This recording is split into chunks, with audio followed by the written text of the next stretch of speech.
in. I've got 10 minutes to start. Yes. Okay. Okay. Chalo, Abhishek, you can make. Yes, ma'am. I am making the program live. Just in a minute, it will be live. Hello, I am here, madam. Hello. Good Hello. evening, Yeah, Pai. Rishikesh sir, sorry. good evening. Hello, Namaste, hello, good hi. evening. Namaskar. Welcome. Hi. Sneha, let Rishikesh Namaste, start. Dr. Let me change Hi. and come in the meantime. Okay, sir. Pardon? Okay, sir. Okay. Should we start, ma'am? Yes. Yeah. Yes, yes. Yes. So, good evening, all. I welcome you all for the virtual CME on the breast feeding saga with Karnataka Society in association with Breast Committee Fogsi and Ksoga. I cordially invite you for Core Connect live webinar. The theme is breastfeeding is the best lifeline for lifetime. So I invite you again, respected faculties, to light the lamp and inaugurate the session.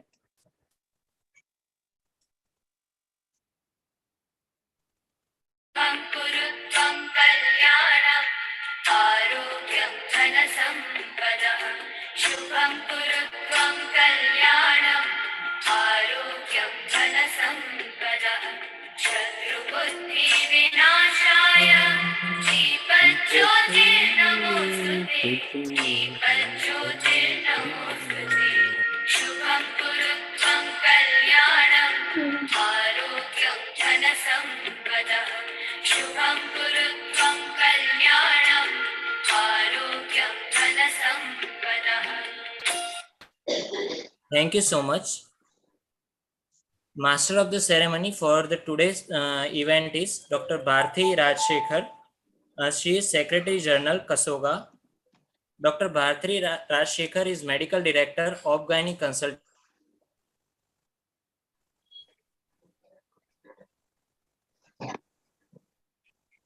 We can't hear you, Abhishek.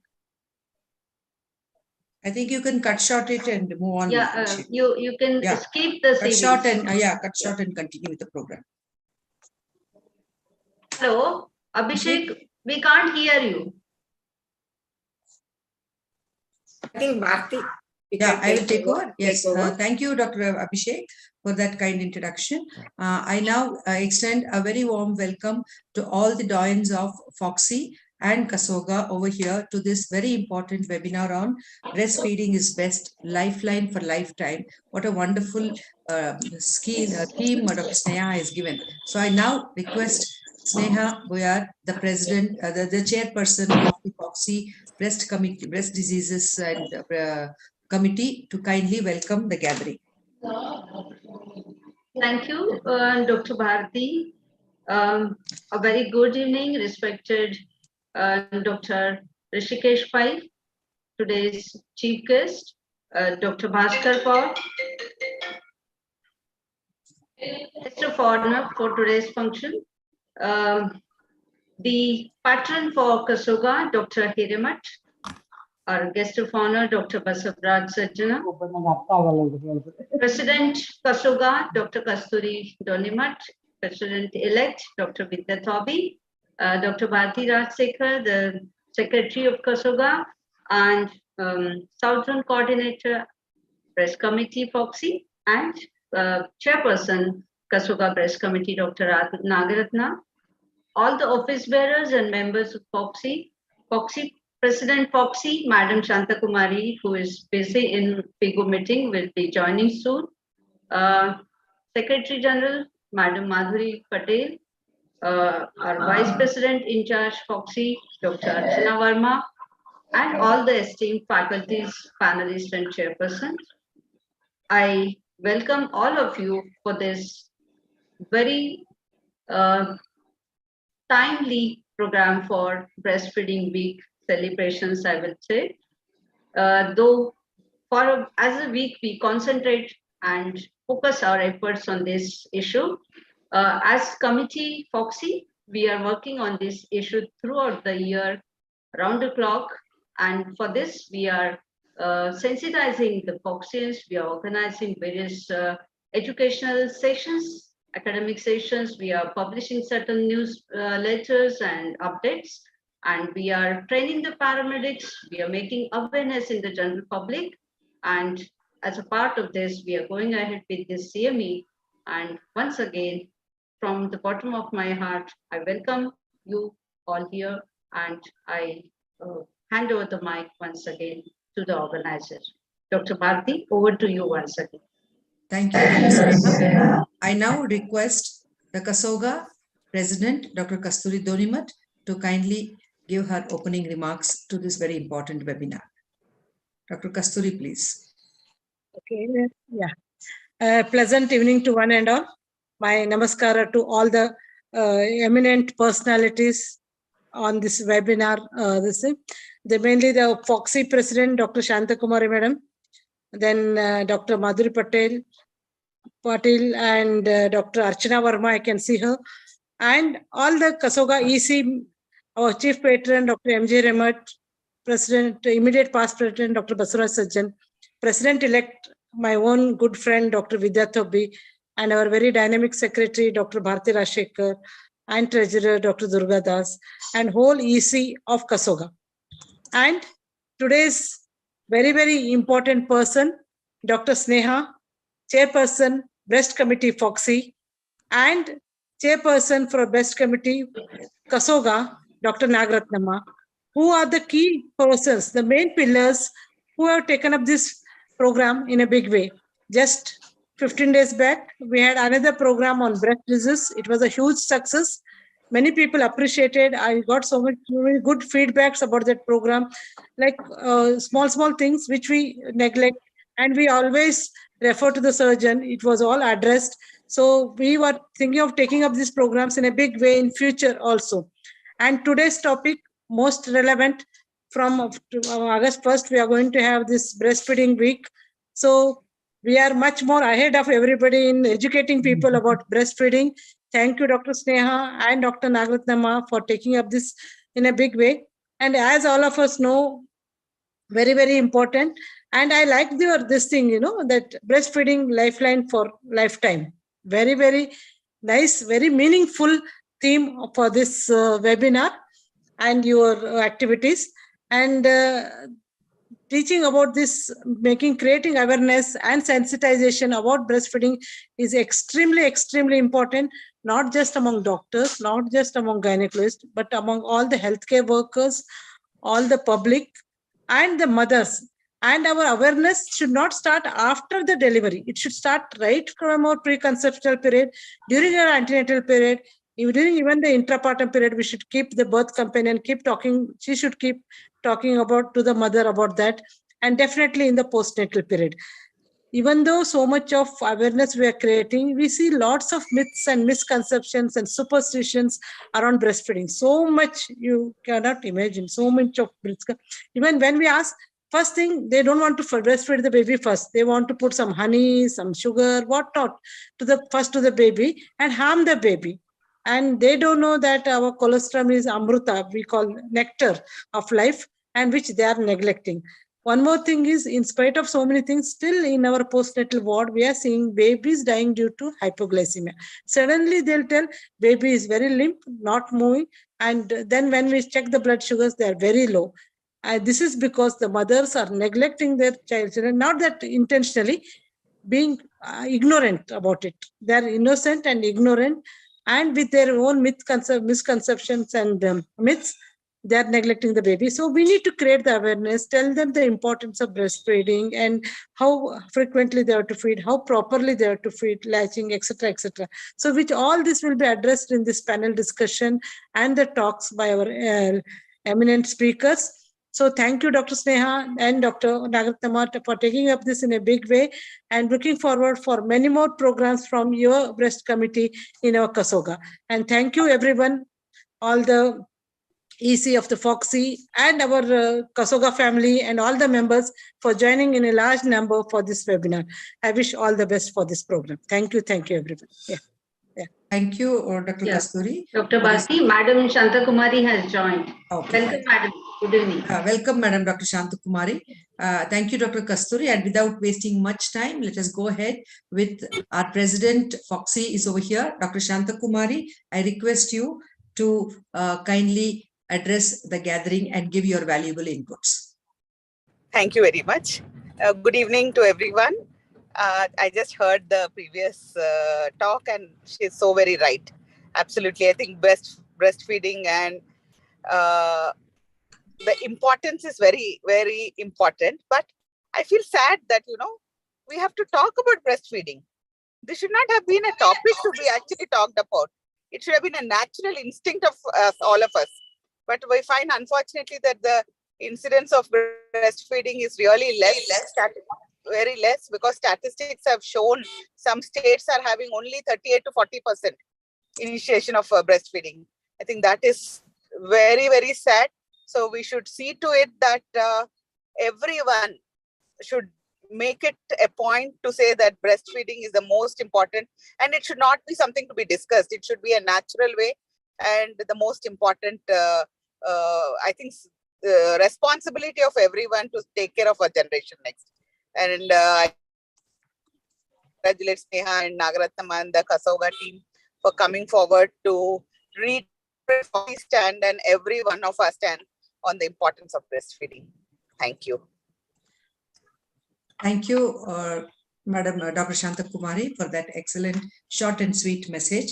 And as you said, breastfeeding, unfortunately, we need to talk and teach not only the patient, the mothers, and or even sometimes the healthcare workers, the importance that it is indeed a lifeline for the baby for a lifetime. So thank you very much for your kind words and spending your precious time with us on this platform. Now I would request the host to kindly put on Dr. Madhuri Patil's CV. Dr. Madhuri Patel is the Secretary General of Fogsi, and she will be giving a few inputs onto this webinar. Is Dr. Madhuri? Yes, as all of you are familiar with Dr. Madhuri Patil, she is the Secretary General of Fogsi and the Associate Editor, and she is the Honorary Clinical Associate at the Nauroji Wadia Maternity Hospital. She is a former professor of the Mahatma Gandhi Memorial Hospital and a former Associate Professor of the Grant Medical College. I now request Dr. Madhuri Patil to kindly say a few words. Dr. Madhuri Patil. Thank you, Dr. Patel. Yes. Can you hear me? Madam. Yes, we hear can. me? Yes, Dr. Madhuri, we can. Yeah. Yes. Thank you, Dr. Patil, for your kind and generous words. So, respected Dr. Shanta Kumari, our dynamic president, today's chief guest president-elect Dr. Rishikesh Pai, with whom I have worked and I have learned about the administration part in Fogsi. And he taught me all the nitty-gritty of the Fogsi, and I'm looking forward to work with you, Rishikesh. Today's guest of honor, Dr. Bhaskar Pal, past president Fogsi, and our Fogsi representative to Suffolk, and again, my dear friend, guest of honor, Dr. Basavaraj Sajjan, immediate past president Ksoga, Dr. M.G. Hiramat, chief patron of the, Ksoga.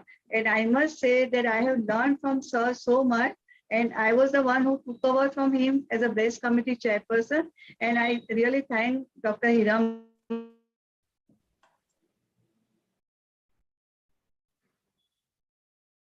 Dr. Madhuri, you're not audible. I've already okay. Yeah. Okay. Can you hear me now? Yeah. Yeah. Then our Vice President, Dr. Archana Verma, then Sneha, our, star, today's star, and of course with Naganama, she's another star, and we are really having a good time and we'll be having a good discussion. Then President Ksoga, Dr. Kasturi Domina, then Bharti Rajeshwari, Secretary, and today's convener. And then Durga Das, Rana, she's a, and I have seen somewhere Vidya Thobi also, and all my, dear friends, and, very good evening to all of you. At the outset, I would like to thank the organizer for giving me this opportunity. I must say that, Fogsi is one of the, largest, most vibrant professional organization of the world with 263 member bodies and 38,000 plus committed members to women's health. And I consider Ksoga as a part of Fogsi because we all are together and we are working for a single, mission. There are many missions, but single mission is well-being of the woman's health. So we all are together here to talk about this.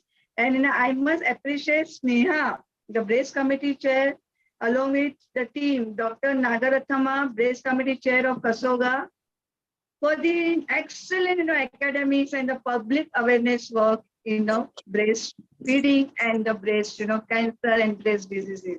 And I really congratulate all of you for the same and wishing you best luck for the future.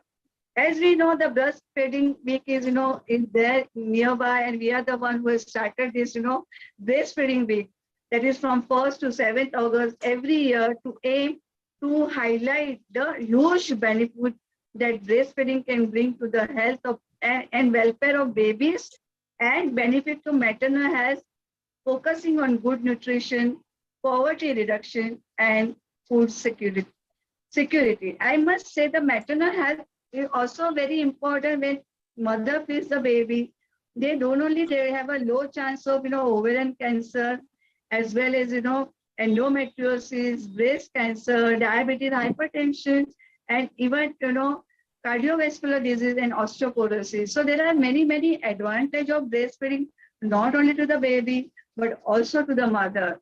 So the theme of this year is that therefore everyone should support moms to breastfeed the child. So that may be partner, that may be family member, that may be your relatives, neighbor. Everybody should support mother to breastfeed the child. So today's theme, Sneha and Dr. Namanata, you have really given a good, theme. Breastfeeding is the best lifeline for lifetime. Today we have a galaxy of eminent speakers, chairpersons, moderator, and panelists who are going to highlight and who are going to enlighten us on these topics, and which will help us in day-to-day practice to give the best to our women. I congratulate the organizers and wishing them best luck. At the end, I would like to quote Pamela Vignes, an international board certified lactation consultant and a teacher for last 20 years, and who has said that breastfeeding is a mother's gift to herself, her baby, and the earth. And this is really very true. So dear friends, let us update our knowledge, make our mothers to breastfeed the child, and give the best to our mothers as well as the babies, so we can have a healthy future generation. Thank you once again for giving me this opportunity. Thank you, Dr. Madhuri, for those meaningful words on breastfeeding. And with the permission of the President-elect, Dr. Rishikesh, and the Vice President, Dr. Archana Verma, I would request Dr. Bhaskar Pal to address the gathering, as he has to go for an OT, and he is already in the OT. The patient is getting anesthetized. I request Dr. Bhaskar Pal to give the remarks and grace this occasion as the chief guest. Over to you, sir. No, I'm one of the guests of honor. Thank you, Rishikesh and Archana, for allowing me to go ahead. I think it's a pleasure and honor to be here, and I will be short. Many thanks to Dr. Kasturi Donimat, Dr. Bharati Rajshekhar, Dr. Vidya Thobi, and the entire team of Ksoga for inviting me. I would say only two things. I think Dr. Sneha is a model chairperson of a Fogsi committee. Dr. Nagaratma, thank you for joining hands with Sneha. Sneha is not only hardworking, she arranges diverse programs, and she's shown us to what heights you can take a committee. And it is the commitment and the passion and the ability to involve everyone stands out as a role model for future chairpersons. The second thing is that I think while Shanta said, why should we talk about breastfeeding? I think breastfeeding is one of those things which we have to continuously go on harping to the women, harping to the people, because natural things don't come very naturally to us, whereas medicalized things come very naturally. So there are, I think in a resource, I won't say resource poor, in a resource diverse country like India, I think breastfeeding is one of the assets that we can give to our mothers and our children. And so we need to regularly talk about breastfeeding. And so I think this program will go a long way. Most of Sneha's webinars, I learn a lot of things. And thank you very much for inviting me, and have a very successful program. Thank you, Thank sir. you. Thank you, Dr. Bhaskar, for the short and sweet and very valuable inputs. And I sure agree with you, Dr. Sneha is a role model for all of us. Thank you very much, sir. And now I would request our Foxy Vice President, Dr. Archana Verma, to kindly say a few words on this webinar. Dr. Thank Archana, you. Can I have her CV? I think leave the CV. Okay, fine. Okay, right, Dr. Archana. Thanks a lot. Good evening, very good evening. Namaskaram to all the seniors and respected, all the respected seniors of Ksoga, because as already been said by my respected Dr. Shanta Kumari Madam, our Foxy President, and Foxy Secretary General Madam Dr. Madhuri Patel. So we all are really, really thankful, really obliged. As a public awareness person, which is my passion, I want to just congratulate Sneha that definitely this thing is to be taken. This is a priority, and the India, it is even the Prime Minister's motto. We all remember the Ma program. The Ma was launched by our health minister in the presence of our Prime Minister. It means a mother's absolute affection. And this breastfeeding is a must for in a country like India to reduce the chances of infections and bestest nutrition available to the newborn baby, to create that bonding, that first love of a mother, so that this connect keeps on till divine eternity. Because this is the only thing we can give our women, that this is a health of the our future in India. And obviously it is we must pledge to take just say no to formula feeding. That is very important, along with the talking for the breastfeeder. This is illegal also, so we must take care of it. And this is a saga that Sneha is going to talk to all. And I think in the next president-elect, Dr. Pai sir, he will not leave any stone unturned to make the Foxy the best, the most popular organization of the world, to make it create an impact on everywhere, and to just say that nutrition and breastfeeding and taking care of women health is our priority. Thank you very much. Thank you. Thank you very much for your excellent word, nice words. And now we have, as Dr. Archana Verma said, our bubbling and a very enthusiastic President-elect Dr. Rishikesh Pai, who is the guest of honor for today's webinar. We are indeed honored by Ksoga to have you, sir, on this platform. All of us are ever familiar with Dr. Rishikesh Pai, and of course, this is just a short bird's eye view of his extensive resume. And we, only 1-2 lines. President-elect Foxy he is, and we are looking forward, sir, to having a lot of good programs during your tenure. So I'm not going to talk about you, though you have major achievements and you've got a lot of awards and achievements. We would like to listen to you. So over to you, Dr. Rishikesh Pai, President-elect Foxy. Thank you, madam. I would like to first thank the organizers, the Ksoga and Dr. Shanta Kumari led team, Dr. Shanta, Dr. Madhuri, Dr. Archana, and Sneha, who are the chairman, who have done a great job. I think Sneha has done a fantastic job. And the Ksoga team of Dr. Kasturi, Dr. Bharti, Dr. M.G. Hiremat, who is my friend for many years, Dr. Durga Das, and my friends, Dr. Bhaskar Bal and Dr. Basavraj, who are the guest of honor, and Dr. Vidya Thobi, Dr. Nagratama, and again, Dr. Bharti Rajsekhar, who are doing a fantastic job. So I don't have to, breastfeeding is a very important kind of activity for our organization. I remember when I was a fellow in IVF in Melbourne in 1989, my lecturer, very beautiful woman called Nikki, she had just delivered, and she was taking a lecture, and then she said, wait a minute, I have to do my breastfeeding.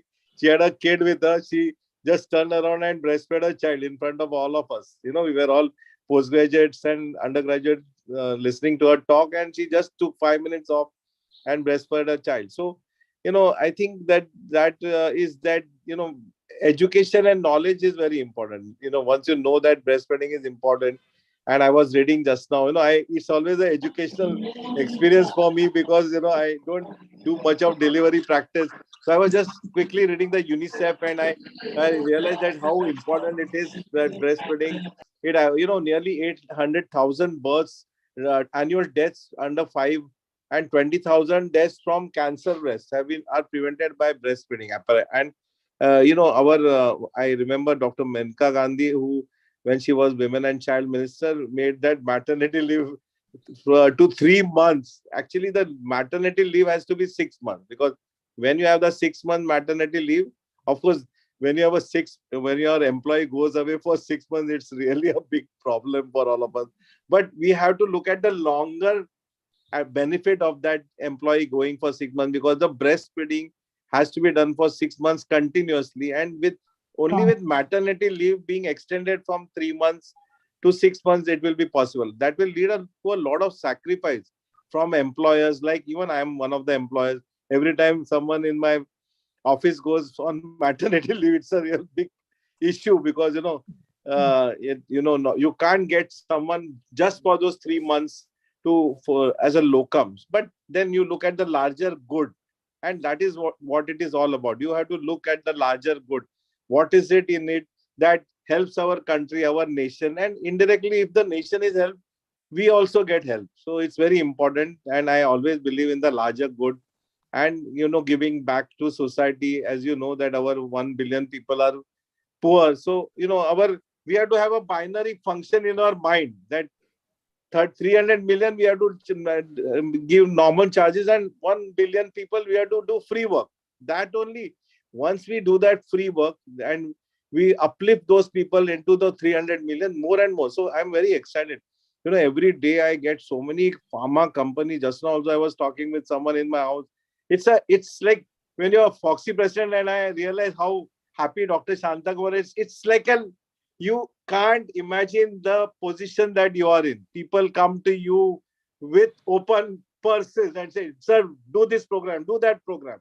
You don't have enough, you don't know what to do, how to do it, how to implement it. So the very important part, which all of you are leaders, someday you will become chairmen, vice presidents, whatever. Most important thing is continuity has to be maintained. Continuity is very important, and that is lacking in India. People don't like to acknowledge what the past people have done. They want to erase the past and create new present, which is not the right way, because if you do that, then there is a larger harm to society. So one of the things that I want to see, that during my tenure I don't lose continuity. I'm not going to say, oh, in my year I did the best thing first. No, what am I? I'm nobody. What am I telling, that I did this best, I did that bad? No, we are all doing it for the organization. Only if you even fondly remember me after I finish my presidency, that he was a good man, that is enough for me. You must not go into the one-upmanship, which is very important in life. We want to look at the larger good, and there are two people who are recipients of that larger good, and that are, of course, the patient and our colleagues as well. So we have to see that how the patient and all our colleagues, because fellowship is also very important fabric of the federation. We must have fellowship. First priority should be to our colleagues. Anytime Vidya Thobi phones me in the night, I should be able to pick up the phone, put my pants and run for helping her. That is the fellowship. That is the essence of what is the relevance of an association. More than academic, more than anything, is the fellowship, the bonding, which is, and the most important. I was just thinking as the other day, I said, we must, in Foxy, we must collect money for our own people who have, had problems, who have died in the COVID. We should not forget. We should not forget two people. One, so the warriors, the healthcare warriors, and our warriors who protect us. I was just thinking the other day that what is the relevance of our existence if there is no border, if there are no army which protects us? What is the relevance? Is there any value to my practice, my car, my house, my jewelry, if there is violence on the road? So we owe a lot to them. So Foxy as an organization, it's not just academics. It is also, we are a social organization, and it doesn't mean only women's health. We need to also do some kind of parallel work We are now a maturing organization. We are a large, very powerful organization. When someone in some region, does some, regional organization, I laugh at them in my mind. I say, how, what do you know? What is the power of the federation? It's a collective power of 70 years. All the governments, all the organizations, they respect the federation because it is a collective power, and so many sacrifices that have been done by so many of us. I always tell everyone, we are a pro bono organization. Proudly, I tell that we don't take a penny for our work. They say, "Are Dr. Pai, what are you saying?" I say, no. If I take some money, all my colleagues will look at me suspiciously, accusingly. They'll say, "You are misusing your position." We do everything free of charge. No, Baba, I can't touch the money of the federation. That is the power of Fogsi, the sacrifice that is there. And that will be sustained. I will go, Dr. Jantamari will go, Dr. Tang will go. We are nobodies. The organization is so powerful because from the inside, it is a good organization. Its core is very good and no one can harm that core. So I would thank you all for inviting me. And of course, as the slogan goes, breast is best. No one can deny it. And we have to promote it so that 100% of people breastfeed their child for at least 6 months. Thank you very much, Neha. You are a fantastic chairman. And, most of the breast committee chairmans, it's such a difficult committee to handle, but most of the breast committee chairmans are very dynamic. And I feel what I realize is that it's a leadership quality. You give them someone a mud, you can create mud into gold, provided the leader is there to create that mud into gold. Thank you very much. Thank you. Thank you, sir. Thank you. Thank you, Dr. Pai, for those inspiring and enthusiastic words. And I truly agree with you that a true leader is one who guides and creates leaders. And we assure you that all Foxians will always work together for the betterment of women's health. And we all will carry and hold the chain from where you seniors are holding the head of the chain, and we are all much behind you. And we will definitely carry on the work for the betterment of our women, not only within our consultation rows, but as you said rightly, also in the social field. We need to guide and we need to work together and always be there for each other. Truly inspiring words. We thank you, sir, for your gracious presence and being the chief guest for today's function. Thank you, madam. Thank you. Thank you very much. And now we have Dr. Basuraj Sajjan, our past president of Ksoga, has not been able to join, probably due to some unavoidable circumstances, but we know that his blessings are always there for us. And we thank you, sir, in your absence for having agreed to grace this occasion. Dr. Sajjan, the Abhishek tells me has not joined the meeting. Yes. So, okay, now we come to business with all the blessings of all our seniors. We start the first session and we have two eminent people to chair the session, Dr. Shobha Gudi and Dr. Jyoti from Chikmagalur OBGYN Society. I request Dr. Shobha Gudi's CV to be put up, please. Dr. Abhishek, Mr. Abhishek, yes. All of you are familiar with Shobha Gudi, who is another a khazana of enthusiasm. Every day she is in some webinar, somewhere educating, and she has taken the Family Welfare Committee of Fogsi to greater heights. So we have her as the chairperson of Fogsi Family Welfare Committee. She's been the president BSOG from 2018 to 19. She's an assessor for the Government of India Lakshya project. She's a member of FPAI and a peer reviewer for Jogi. And I will not go through all the details, and she has received various awards. One of them is the CL Javeri Symposium 2050 at ASOG, the Satya Sai Foundation Award as BSOG, and Distinguished DNB Teacher. She has received the award from the Anbai, and she has received the Best Society Award under her presidentship in the Ksoga 2018, and an MS Signature Award for unparalleled contribution in 2020. Over to you, Dr. Shobha Gudi. And now we have the next chairperson. I would request Dr. Jyoti Krishna's CV also, then they will take over the session.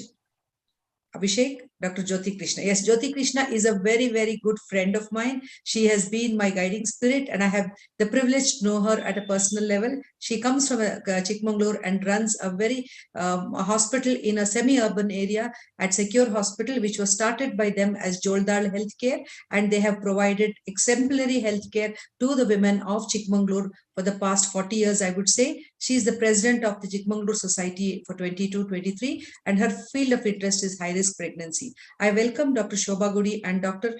Jyoti to this webinar. I request you to kindly take over the next session. That is the talk by Dr. Nagaratnamma on breastfeeding, the elixir of life. What a wonderful topic. Dr. Shobha Gudi, is she there? I don't see Dr. Shobha Gudi there. I think Dr. Jyoti can introduce Dr. Nagaratna. Yes. Dr. Jyoti, please. First of all, let me thank all the organizers and especially Dr. Nagaratnamma for inviting me for this program. Dr. Nagaratnamma. Short, make it short, please. Yeah, okay. She's the professor and former HOD of OBG, Rajarajeshwari Medical College and Hospital, Bangalore. She's President BSOG 2019 and 2020, Chairperson of Breast Committee, Ksoga, and Fogsi South Zone Coordinator of Breast Committee. And so many other. Enough. Okay. You're welcome, ma'am. Please carry on. Thank you, Jyoti, for that kind words. Shobha has joined. I think. Dr. Shobha, would you like to say a few words? I think she can say the concluding remarks after your talk. Yeah, that's Dr. what Nagaratna. So you start the session. Dr. Shobha will give the concluding remarks. Concluding remarks. Over to you, Dr. I request Dr. Nagaratna to start the session.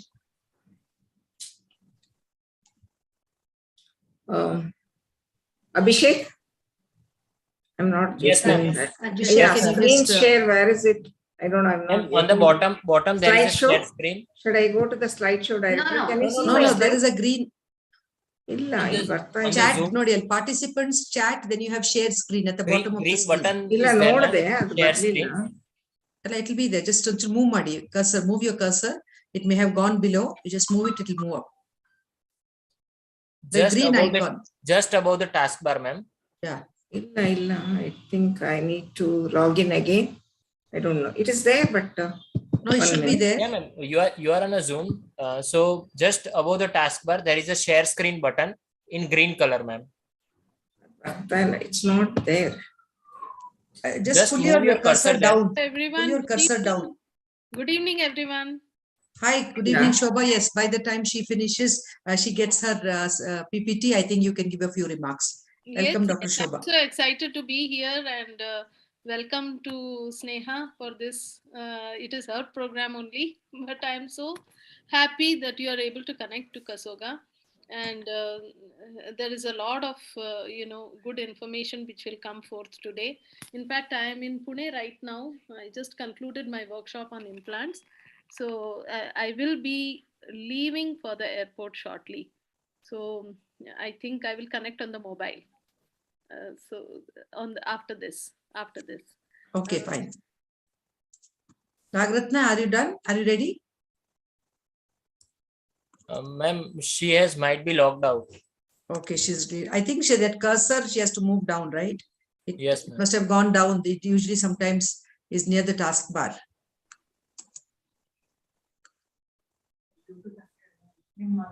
So I think Sneha or anybody else, we can say a few words before Dr. Nagaratna is able to join.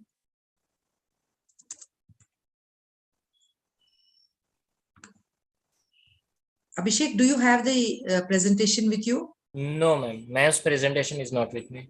Yeah, I think you should have, if you take it from her, you can share it if there's a problem. Yeah, I will ask ma'am. So, ma'am, should we go with the next session, ma'am? Yeah, Dr. Sneha, should we start the next session in meanwhile? I think we will start with the next talk. Yeah, I think that's better. I was with a hospital call. I'm sorry. I just now heard Dr. Rishikesh's message also. I don't know if I have missed Dr. Bhaskar Pal's message. Yes, you have. Okay. missed.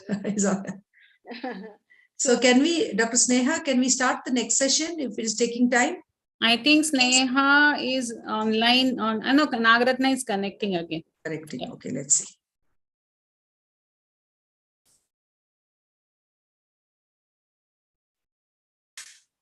Is it done?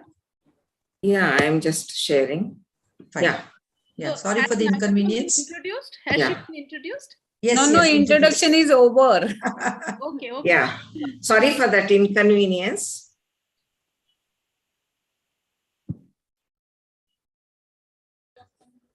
Ma'am, please make it full screen.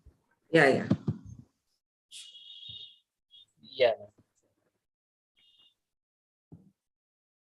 Yeah. Now, Yes, can you ma'am. see? Yes, ma'am. Clear. Yeah. So, good evening to one and all. At the outset, I would like to thank our Fogsi chairperson, Dr. Sneha, for getting this webinar to Ksoga committee, and also thank the Ksoga family for giving me an opportunity to conduct this program and create an awareness among all the societies. So last week we did from North Zone about the breast diseases, and today we are doing from 10 societies, South Zone societies of Karnataka. Thank you, Sneha, and also thank you, Kasturi Madam and the team. And also I should thank our President, Madam Shanta Kumari and her team for giving us an opportunity to do this program. And also I thank Dr. Shobha and Dr. Jyoti for chairing this session, and Jyoti for that kind introduction. So today's topic will be on the breastfeeding, the elixir of life. So we all know that breastfeeding is a mother's gift to her child, herself, and nation. So a quote by the pediatrician Bo Walkwist says that in all mammalian species, the reproductive cycle comprises both pregnancy and breastfeeding. In the absence of later, none of the species, including man, could have survived. Breastfeeding is one of the most effective ways to ensure child health and survival. Nearly 2 out of 3 infants are not exclusively breastfed for the recommended 6 months, a rate that has not improved in 2 decades. So we should keep this in mind and try to create an awareness. And Sneha has brought out a good module on in all languages about the nursing faculty and for paramedicals. I think that will help a lot. And I think in this next 2 decades, we should try to improve on this. Breast milk is ideal food for infants. It's safe, clean, and contains antibodies which help protect against many common childhood illnesses. Breast milk provides all the energy and nutrients that the infant needs for the first months of life, and it continues to provide up to half or more of a child's nutritional needs during the second half of first year and up to 1/3 during the second year of life. So that's the way we have to breastfeed up to 2 years is what is recommended. So breastfed children perform better on intelligence tests, are less likely to be overweight or obese, and less prone to diabetes later in life. Women who breastfed also have a reduced risk of breast and ovarian cancers. So inappropriate marketing of breast milk substitutes continues to undermine efforts to improve breastfeeding rates and duration worldwide. So let us look at the benefits to the infants. So infants who are breastfed have a lower risk for asthma, obesity, type 1 diabetes, and severe lower respiratory diseases, acute otitis media, which are very common during the infant period. And again, a sudden infant death syndrome or a gastrointestinal infections, diarrhea and vomiting, necrotizing enterocolitis for preterm infants. And let us look at the benefits to the mother. Mothers who breastfeed their infants have a lower risk for developing breast cancer, ovarian cancer, type 2 diabetes, and also high blood pressure. Children who are breastfed for longer periods have lower infectious morbidity and mortality, fewer dental malocclusions, and higher intelligence, might protect against overweight and diabetes later in life. Breastfeeding benefits to the mother, as I told you, prevents breast cancer and also improves birth spacing. So the main bioactive molecules present in breast milk and their benefits are, we have the milk components, mucin, lactalbumin, lactoferrin, casein, immunoglobulins, lactoferrin, and amino acid. They all bring about, the mucin will bring about mucosal barrier, and it also, they have a microbial action and immunosystem modulation, and also have an anti-inflammatory role against these. So that's the reason we have to breastfeed the child. Again, the protective effects of breastfeeding in the intestine. So because of the breast milk bioactive molecules, they protect from the infant from the respiratory and GI protection, immune system modulation, mucosal barrier maintenance, and microbiome homeostasis, and low incidence of infections. So when you look at the statistics, you know that globally, 3 in 5 babies are not breastfed in the first hour of life.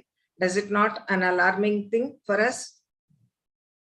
So when you look at the global distribution of breastfeeding at 12 months, data from 153 countries between 1995 and 2013 says that the prevalence of breastfeeding at 12 months is highest in sub-African, Saharan Africa, South Asia, and parts of Latin America. In most high-income countries, the prevalence is less than 20%. Again, the breastfeeding indicators by country income group also says that early initiation was low in all settings, as was exclusive breastfeeding. Breastfeeding at 12 months was widespread in low income and lower middle income group settings. So it was a Lancet in 2016 had developed a conceptual model on this components of enabling the environment for breastfeeding. The determinants are structural, and that is a socio-cultural and market context. Settings are health system and services, family and community, workspace and employment. Individualized module is mother and infant attributes, mother-infant relationship. So they all can bring about early initiation, exclusive breastfeeding, and continued breastfeeding. Again, the intervention would be social mobilization and mass media, legislation, plus policy, financing, monitoring, and enforcement, and counseling, support, and lactation management are the key interventions that can improve on the awareness and also the breastfeeding incidence in the breastfeeding rate. Again, the individual counseling or group education, immediate breastfeeding supported delivery and lactation management increased exclusive breastfeeding by 49% and any breastfeeding by 66%. The combined health systems and community interventions increased exclusive breastfeeding by 2.5 times. Again, when you look at the data from US, they show that the rates of breastfeeding, although low, are increasing in both countries, US and UK, whereas the USA is achieving greater gains. Breastfeeding targets and actions to improve breastfeeding, such as PR and professional support, and implementation of the baby-friendly hospital initiative, as reported by the CDC. Breastfeeding in public is protected through legislation in nearly all states. UK, of course, provides a full year of paid maternity leave. Many maternity services have baby-friendly accreditation, has legislation protecting breastfeeding in public. Again, the case studies have shown that from low-income and middle-income countries like Bangladesh and Nigeria, in past 6 to 8 years, exclusive breastfeeding has increased. In both countries, the percentage point increase in Bangladesh is double that of Nigeria. Implementation of baby-friendly hospital initiative was slowed because of shortage of funding in Nigeria. So whereas in Brazil and China, it is between 1996 and 2006, any breastfed feeding at 12 months in Brazil had a point of increase of 15%, whereas between 2003 and 2008, a 5% point decrease occurred in China. So certification and recertification of hospitals as baby-friendly to maintain quality standards was extensive in Brazil. breastfeeding promotion in China was a unique challenge. Enormous population and large number of maternity facilities actively implemented the baby friendly hospital initiative by the MOH. Again, when we look at the situation in India, so 41.6% of newborns were put to breast within 1 hour of birth. Only 50% of children are exclusively breastfed for the first 6 months. WHO and UNICEF launched the BFHI in 1992, Integrated Management of Childhood Illness in mid-1990s, and infant young child feeding in 2002. All these programs have been adopted by India since the last 1 to 2 decades to promote appropriate breastfeeding practices in children under 5 years. The prevalence and social acceptance of breastfeeding vary from region to region. India's Maternity Benefit Amendment Act of 2017 says that increase the duration of maternity leave from 12 weeks to 26 weeks for 2 surviving children. In cases where a woman has more than 2 children, leave is limited to 12 weeks only. So the steps taken by the government of India to ensure infant and young child practices are, you have Pradhana Mantri Matru Vandana Yojana and Poshan Abhiyan and Mother's Milk, India's best startup breastfeeding activity, that is the MA. Again, WHO and UNICEF recommends that WHO actively promotes breastfeeding as the best source of nourishment for infants and young children and is working to increase the rate of exclusive breastfeeding for the first 6 months up to at least 50% by 2025. So WHO and UNICEF recommend that children initiate breastfeeding within 1 hour of birth and be exclusively breastfed for the first 6 months of life, meaning no other foods or liquids are provided, including water. Infants should be breastfed on demand, that is, as often as child wants, day and night. No bottles, teats, or pacifiers should be used.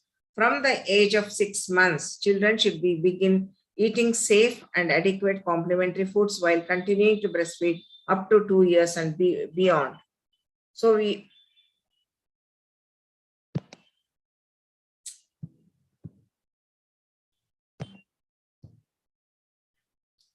there are 10 steps of successful breastfeeding, which I think Dr. Vidya is going to tell in details. That is hospital policy, staff competency, antenatal care, care right after birth, support mother with breastfeeding, supplementing and rooming in, again responsive feeding, bottles, teats and pacifiers, what to do, and discharge.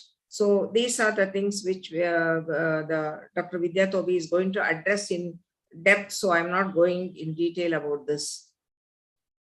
So again, WHO in 2018 implemented the counseling of women to improve breastfeeding practices. Counseling should be provided to all pregnant women and mothers with young children. Counseling should be provided in both antenatal period as well as in postnatal and up to 24 months or longer. Again, counseling should be provided at least 6 times and additionally as needed. Counseling should be provided through face-to-face counseling and also in addition be provided through telephone or other remote modes of counseling. Counseling should anticipate and address important challenges and contexts for breastfeeding in addition to establishing skills, competencies, and confidence among the mothers. So the infant and young child feeding guidelines. So we should know about this. Breastfeeding should be promoted as gold standard feeding options. Antenatal counseling individually or in groups organized by maternity facility or mother support group, that is MSG, should prepare expectant mothers for successful breastfeeding. For all normal newborn, skin-to-skin contact should be initiated in about 5 minutes of birth in order that the baby initiates breastfeeding in an hour of birth.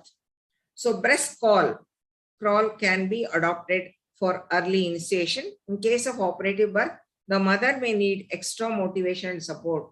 Skin-to-skin contact between the mother and the newborn should be encouraged by bedding in the mother and baby pair. So mother should communicate, look into the eyes, touch and kiss the baby while feeding. The newborn should be kept warm by promoting kangaroo mother care. And also baby should be fed on cues. So the cues is like what the baby tries to say. So you have to look at, there are many, 6 cues are there. By looking at that, you got to feed the baby. So the crying is again a late cue and may interfere with successful breastfeeding. So babies should be breastfed at least 8 to 10 times in 24 hours till lactation is established. That usually which can happen fully by about 1 to 2 weeks, as indicated by frequent urination, stooling, and adequate weight gain. A sleepy baby can be easily woken up removing blankets, removing clothes, changing loin cloth if wet, skin-to-skin contact as in my kangaroo position, and gently massaging the back and the limbs. Periodic feeding is practiced in certain situations, like in case of a very small infant who is likely to become hypoglycemic unless fed regularly, or an infant who does not demand milk in the initial few days. Adequacy of breastfeeding in this critical period should be monitored by clinical parameters complemented by weighing on digital weighing scale, minimum which is sensitivity of 5 grams on day 1, 4, 7, 14, and 28. Again, the establishing adequate breast milk supply. So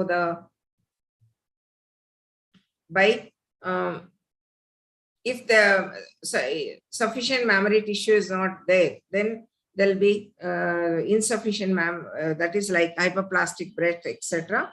Again, normal maternal factors that are like retained placenta, severe PPH, hypothyroidism, stress and anxiety will also come in the way of adequate milk supply. And again, regular effective removal of milk influenced by method and frequency of expressing milk, inability for infants effectively to remove the milk from breast, poor attachment, and low infant intraoral vacuums. So they bring about inadequate breastfeedings, the milk supply. Sorry for this harmony of the slide. And the proper ways of breastfeeding is, this is how the mother should have a contact with the baby, skin-to-skin contact, and then the baby should be fed. So the principles, let us look at the principles of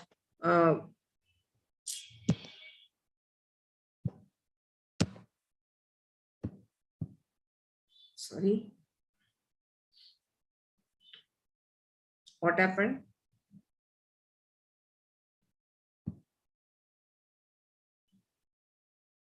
We can see the slide. Yeah, but I am not able to see that. I think your internet is not strong, or Probably you minimized it, or you might have changed the view. Yeah, the view. That's what I'm saying. Yeah, I think now. So the principles of positioning our mother is in a relaxed and comfortable position that does not cause pain. Example from an episiotomy or cesarean birth.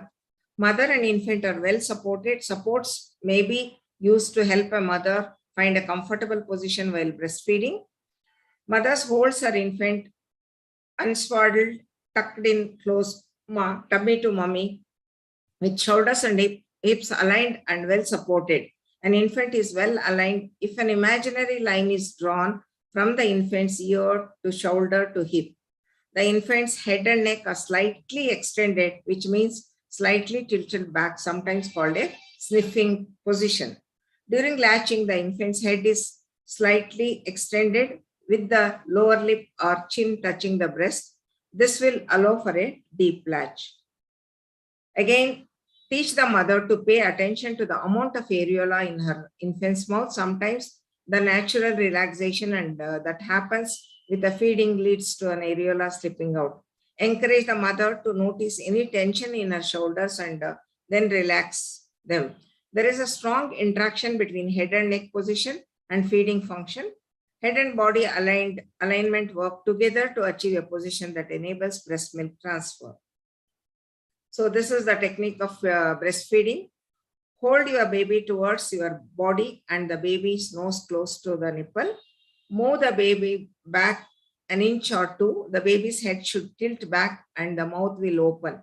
So it's important for the baby's mouth to open wide. So if the baby doesn't open its mouth, the mother can also touch the nipple to the baby's lips to get the baby to open up. Again, when the baby opens its mouth wide, move it onto the nipple by pulling the baby towards the mother. This is called as latching on. Get as much as of the areola, that is the dark area around the nipple, into the baby's mouth as possible. Watch to see if the baby is suckling and swallowing easily. Listen for the sounds of a happy feeding baby. So this is the picture depicts you the sign of correct latch on. The baby's mouth should surround the tip of the nipple and about 1 inch of the areola. The lips should be turned outward against the breast. The motion of the suck is along the jaw and not in the cheeks. So this is the correct latch on position. One can see in the picture. Again, we have an acronym for latch. That means if you forget that, you can use this acronym, and you can also teach the students and also the nurses and the paramedicals. L is for lips plunged out, that is wide gaping mouth to accommodate areola nipple. A is for asymmetric latch, more areola visible above the baby's top lip. T is for tummy to mummy, that is baby's ears, shoulders and hips should be aligned in a single line. Again, C for chin touching the breast, nose free in the sniffing position. Have a listen and watch. Active suckling and swallowing indicates the milk transfer. So that is latch. Again, breastfeeding holds the positions: cradle hold, cross cradle hold, or clutch or football hold, side lying position, Australian hold. So sometimes, so the baby is feeding well, and sometimes she may, so you want to take the baby out of the breastfeeding, then you should not just bring out the baby. Break the suction by slipping the little finger in the corner of the baby's mouth between her gums. Don't remove the baby from the breast until the suction is released, or she can have a sore nipples as a result of this. So the suction is usually quite strong. So that's why you have to first break the suction, then only remove the baby from the breast. So the signs of the effective breastfeeding are usually the frequent feedings will be 8 to 12 times daily. There will be intermittent episodes of rhythmic suckling, and with audible swallows should be heard while the infant is nursing. Infant should have about 6 to 8 diapers in a 24-hour period once breastfeeding is established. Infant should have minimum of 3 to 4 bowel movements every 24 hours. Stool should be soft and yellow after day 3. Average daily weight gain of 15 to 30 grams. Infant has regained birth weight by 10th day of life. Normally they lose in the first 10 days, and by 10th day again it should come back to the original birth weight. That means the baby is having a good breast milk. So breastfeeding problems in the woman, there are a lot of categories which I think Dr. Sneha is going to discuss in the panel. To say few is, you have sore nipple, sick mother, there may be lactation failure, the again cesarean section may come in the way, engorgement. All this can bring about our latching difficulties, or if the mother is psychologically tired and fatigued mother, so then also she will have breastfeeding problems. I think that I leave it to Sneha for a discussion on in the panel. Suboptimal breastfeeding. Globally, as many as 1.45 million lives are lost due to suboptimal breastfeeding in developing countries. Offsetting deaths caused by mother-to-child transmission of HIV through breastfeeding could be as high as 2,42,000 if relevant WHO recommendations are not followed. Attributable factors for deaths due to diarrheal diseases and low respiratory rate infections are 55% and 53% respectively for the first 6 months of infancy, 20% and 80% for the second 6 months, and 20% for all cause deaths in the second year of life. So the key message is children who are breastfed for a longer periods have lower infectious morbidity and mortality, fewer dental malocclusions, and higher intelligence than do those who are breastfed for shorter periods or not breastfed at all. Breastfeeding might protect against overweight and diabetes later in life. Breastfeeding benefits mothers. It can prevent breast cancer, improve birth spacing, and might reduce a woman's risk of diabetes and ovarian cancer. High-income countries have shorter breastfeeding duration than do the low-income and middle-income countries. However, even in low-income and middle-income countries, only 37% of infants younger than 6 months are exclusively breastfed, as that I have already showed you the statistics. Again, the scaling up of breastfeeding can prevent an estimated 8,23,000 child deaths and 20,000 breast cancers deaths every year. Findings from studies done with modern biological techniques suggest that now the mechanisms that characterize breast milk as a personalized medicine for infants. Breastfeeding promotion is important in both rich and poor countries alike. It might contribute to the achievement of forthcoming sustainable development goals. So before I end, I would like to say that we are coming up with the next week. We are going to celebrate the breastfeeding week, from August 1st to 7th, as per the WHO. And this time the slogan is "Step up for breastfeeding, educate and support." So that we have to keep it in mind and create an awareness among the community as well as among all the hospitals. I think I request all the participants and the faculty who are today to just be active and address these issues in the forthcoming breastfeeding week. Not only in the breastfeeding week, I think to 365 days, we should do it in our as a part of our responsibility. Thank you all for your patience hearing. Yeah. Thank you, Dr. Nagratna, for so elaborately talking about the benefits of this elixir of life. And truly, as you said, we need to talk and educate about breastfeeding, not only to the pregnant mothers and their family, but also to the healthcare personnel, especially those who are in the postpartum ward and in the antenatal ward.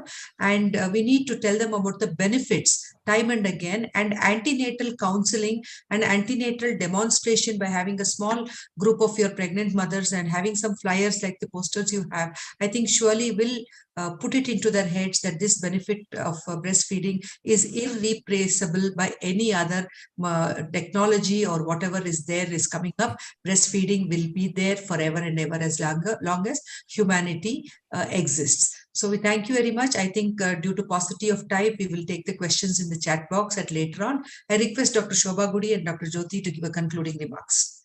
Thank you, Nagratna. That was a wonderful presentation. And I think you brought out all the nuances of, the challenges which breastfeeding will pose and how the implementation part is so very critical to the infant's health. Regarding the counseling part, as Bharti is saying, what important lacuna is there in our antenatal care is we don't often speak enough about breastfeeding to the mothers. I think that is where our antenatal care is lacking. We do not tell them about how difficult it is going to be, or or even how important it is, and at the end of the day, how fulfilling it is going to be if it is done correctly, and if it is done for the stipulated period of time, the recommended period of time, and the benefit it has in terms of contraception as well. So the antenatal counseling should become part and parcel of our management. And post delivery, there is actually the moment you enter a hospital, there is some kind of a micro environment which is baby friendly. Every wall will be displaying in the maternity unit about breastfeeding, about the correct latching technique. And also today there is a role for lactation counselors in the wards, in the maternity wards. And if we are supported by, staff who are specially counseled, then I think it's very worthwhile, because when we go for rounds, we will always be able to address the lactation concerns better if we have a appropriate counselor to follow up, because adequate breastfeeding practices requires more help from the paramedical staff and the counselors. The consultants and the residents can do only so much as to educate about the correct techniques. But staying with the mother, taking her through all the difficulties and putting her on to the right track for breastfeeding before she is discharged home.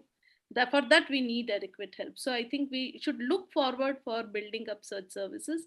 And I would thank Nagratna for bringing out all the details of the benefits of lactation, breastfeeding, and the benefits of for mankind that it is going to, eventually reflect in. And 55% of exclusive breastfeeding, let me tell you, is not bad. It is actually quite promising, and it has increased in the past years. And I'm sure with the efforts put in by the chairpersons of breast committee, it will improve in future. So thank you for the opportunity given, Dr. Kasturi and Bharti and Nagratna. It was really worthwhile attending this webinar. Thank you so much for the opportunity. Thank you, Shobha, for that inputs. Thank you. Yeah, thank you, Dr. Shobha and Dr. Jyoti for chairing the session, and Dr. Nagratna for that excellent presentation. Now we move on to the next session. We have the chair. The next session is the breastfeeding recommendations and the baby-friendly hospital initiative.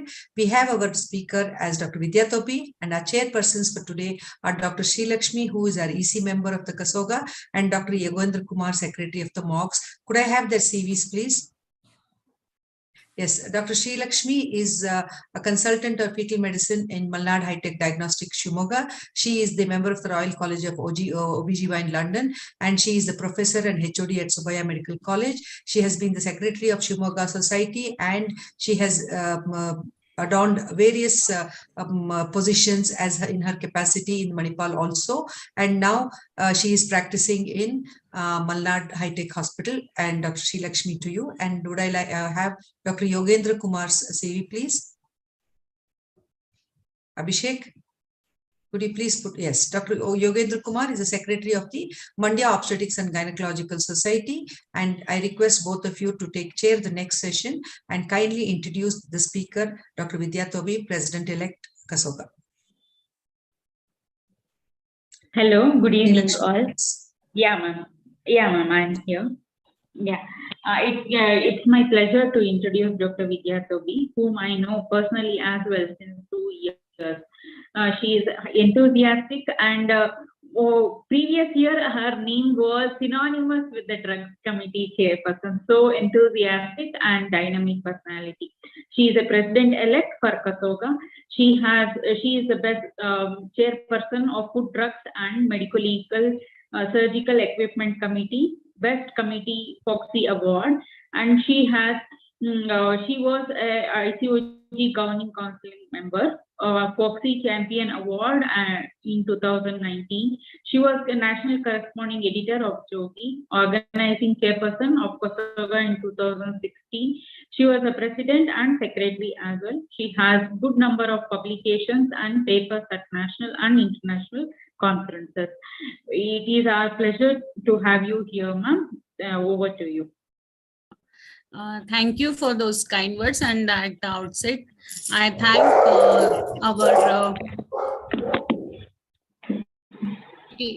ever enthusiastic breast committee chairperson, Dr. Sneha Bhuyar, and as well as Ksoga family and Dr. Nagratna especially.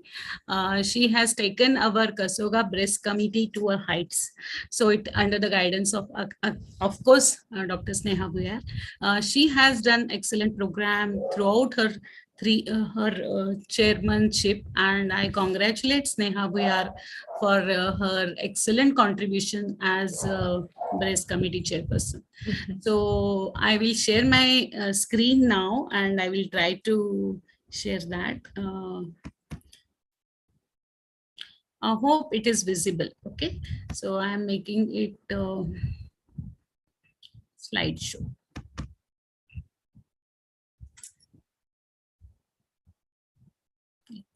So topic It is which not- is given, it is Dr. not. Vidya, it is Oh, not yeah. yet slideshow.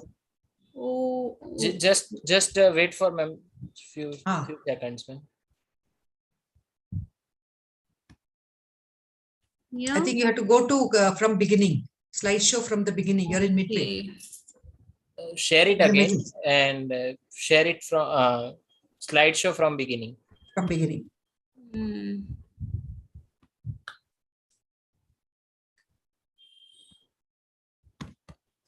Now? Yes, now it says. Now it's fine. Yeah. So today, most of my topic has been covered by Dr. Nagaratnama.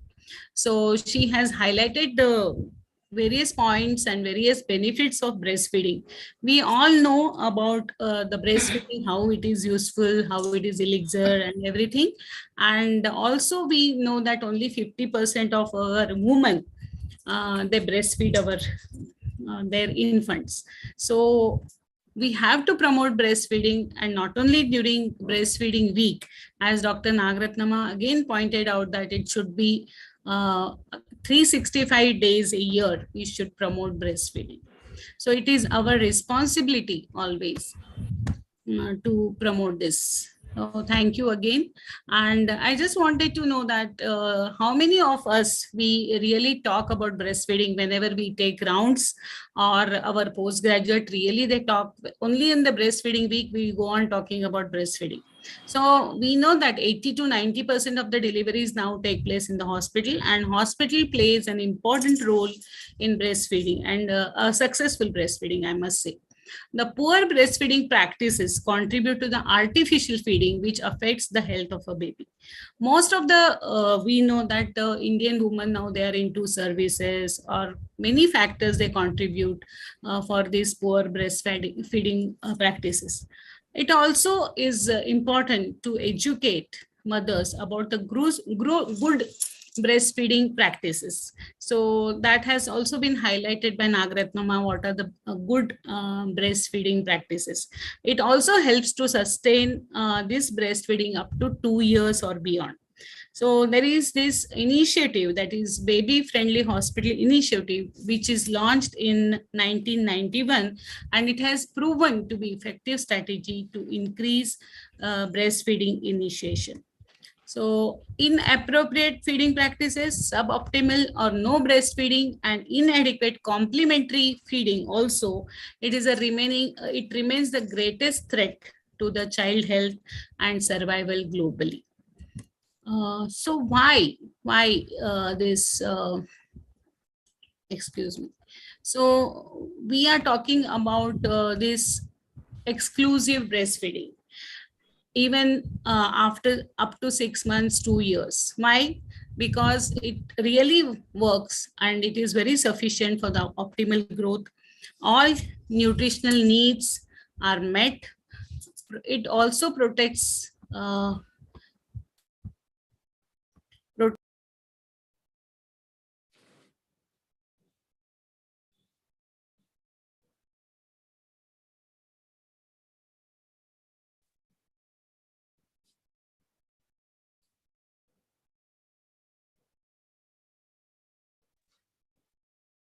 I think, have we lost Dr. Vidya's connection? Dr. Bharti, we need to call her. We need to call her. I'm calling.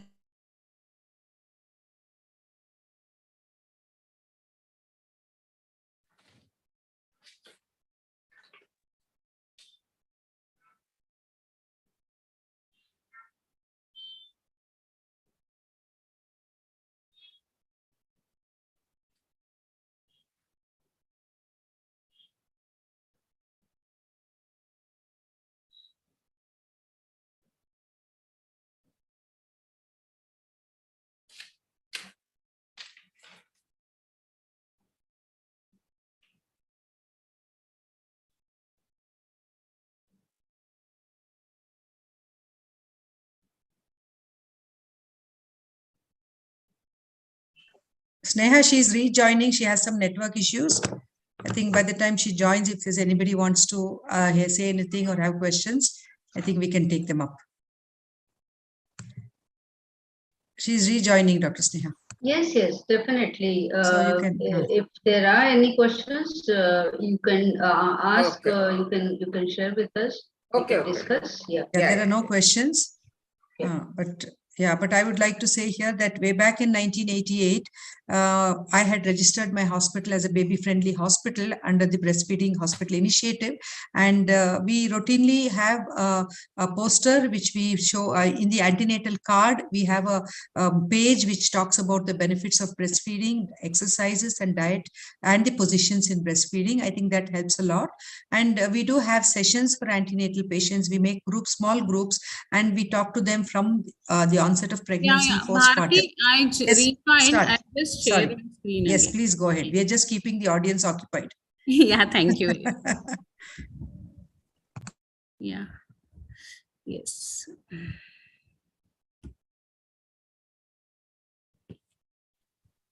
Make it full screen. Yeah, yeah. Sorry, Sneha, something happened. No worries.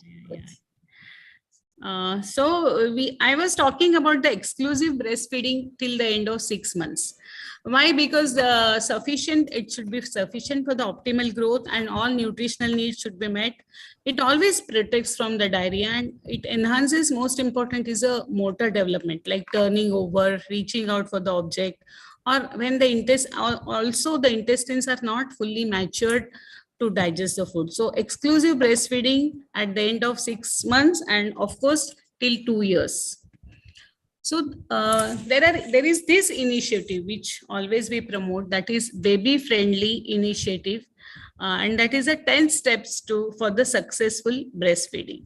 So what are these 10 steps one should know of? One, ma'am, your slides are not moving. Oh, what happened now?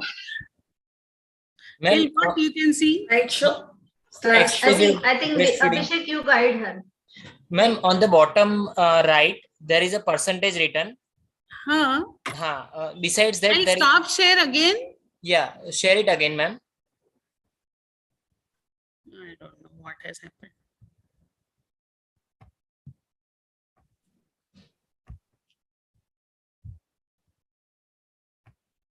Now? No, ma'am, not yet. I'll end the show now. Yeah. Can you help me out? Ma'am, just click on the share screen. Yes, I have clicked. Click on your presentation. I have clicked. Just make it slideshow, ma'am. Either from beginning or on the bottom. Yeah, but beside that. No, slide. Just beside the percentage, ma'am. Just beside the percentage. Yeah. That. The Left side. third icon. Left side. Yes, ma'am. Just click on that. Click on that. Yeah. I have clicked it, but I don't know. Yeah. Now it's coming. You just click slideshow. Go to the slideshow, and wherever you are stopped. No, I have the current. No, I was talking about the baby-friendly hospitals. What are the whether you can see the slideshow now? No, ma'am. Or scroll it up. You will get your slide there. I will again end the show. No. Just don't end. Don't end. Click on escape, ma'am. Keep on escape. Okay. Control and escape. No. Just escape. Now you are on editing mode, ma'am. Yeah. I am on editing. Yeah. Just go on the slide you want to. Yeah. Yes. What to do now? Anyway, I can read out. Yeah, just go ahead like that. Just click on escape, and because in that way we can read your full slide, ma'am. Yeah. I don't know. Yes, ma'am. Don't go for slideshow, ma'am. Okay, now you can read my slides. but it might be it will not moving, ma'am. It's not moving at all. No, ma'am. Anyway, I'll be talking not- about this. Yeah. Not gone to slideshow at all. Yeah, ma'am. I have gone. But escape from it, ma'am, and just open the presentation and go for the presentation, because in the slideshow there is some problem. I don't know. I think you can share on it, escape. share it Click to. on escape. Yes, ma'am. That's Just- better. Yeah, ma'am. Please go ahead. I can go ahead now. Yeah, ma'am.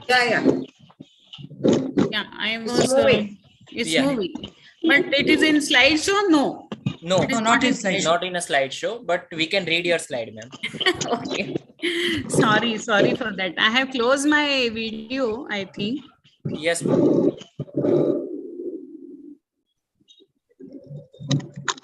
Anyway. Yeah. Yes, you can continue actually. Yeah. I was talking about the baby-friendly hospitals and what are the 10 steps for the successful breastfeeding. So one by one, I'll be discussing these 10 steps. And step number 1 is have a written breastfeeding policy that is routinely communicated to all healthcare staff. And I must congratulate again Dr. Sneha that she is going to train our paramedical staff for this breastfeeding initiative. So she has made in all languages. So in Karnataka, Dr. Nagaratnama has video for promotion of breastfeeding. So like that, one should have a breastfeeding policy which has to be put on the wall, and that should be that can be read by all the healthcare staff. That is one thing. And this policy, how should be it presented? So commonest language is Hindi, and it should be understood by the patients and staff, and it should be very, very simple language. And it should be available to all staff caring for mothers as well as babies, and it should be pictures. So it means as Nagaratnama has given beautiful picture, what is latching, how to hold the baby, all these things should be put on as a pictures, and it should be displayed where mothers and babies are cared for. So an OPD or when where the mothers are delivered, or in the postnatal and antenatal wards as well. So they found out that whenever there is an improved exclusive breast milk feeds while in the birth hospital after the implementing the baby friendly initiative, so they found that around 30.5% they were designated as baby friendly, where they took this initiative, and they found that it is very, very useful. This step number 2 is training again, training all healthcare staff in skills which are necessary to implement this policy. So this is very important, not only the staff sisters or postgraduates as well as mothers. And what is important is, as Dr. Shobha Gudi was also pointing out, it is a family. Family has to be initiated, means they should be told what is the importance of breastfeeding. Third is inform all pregnant women about the benefits of breastfeeding for the mother as well as baby, both. And most important is the antenatal classes. So psychologically, every family as well as mother, they should be geared up for the breastfeeding. All family members should provide encouragement, adequate time, and supportive environment for breastfeeding. It is also important that the mother and her family should be informed and prepared for this. Breastfeeding is another event in the antenatal, whatever classes are there, you should initiate. Once the family is convinced of importance of breastfeeding, they will definitely support the mother for the same. So these are the various antenatal classes where one should always teach about the breastfeeding initiative. Then again, mothers also should be taught within 1 hour of birth how to breastfeed the baby. Of course, you must have seen the breast crawl videos. You can try that also. It is very beautiful. We have tried in our hospital this breast crawl. So definitely it helps. So within 1 hour of birth, the breastfeeding should be started. Now, what is a new interpretation of step 4 in the revised BFHI global criteria? So one most important is the skin to skin contact with their mothers immediately following birth for at least an hour, and encourage the mothers to recognize when their babies are ready to breastfeed. So this we should offer the skin to skin contact immediately.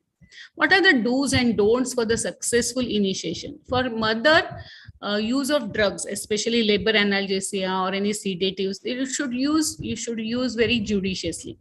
Do not wash or wipe breast before feeding, immediate feeding. Raise mother's head on a pillow to facilitate mother-baby visual contact. That is also very important. For the baby who is cried well does not need oronasal suction.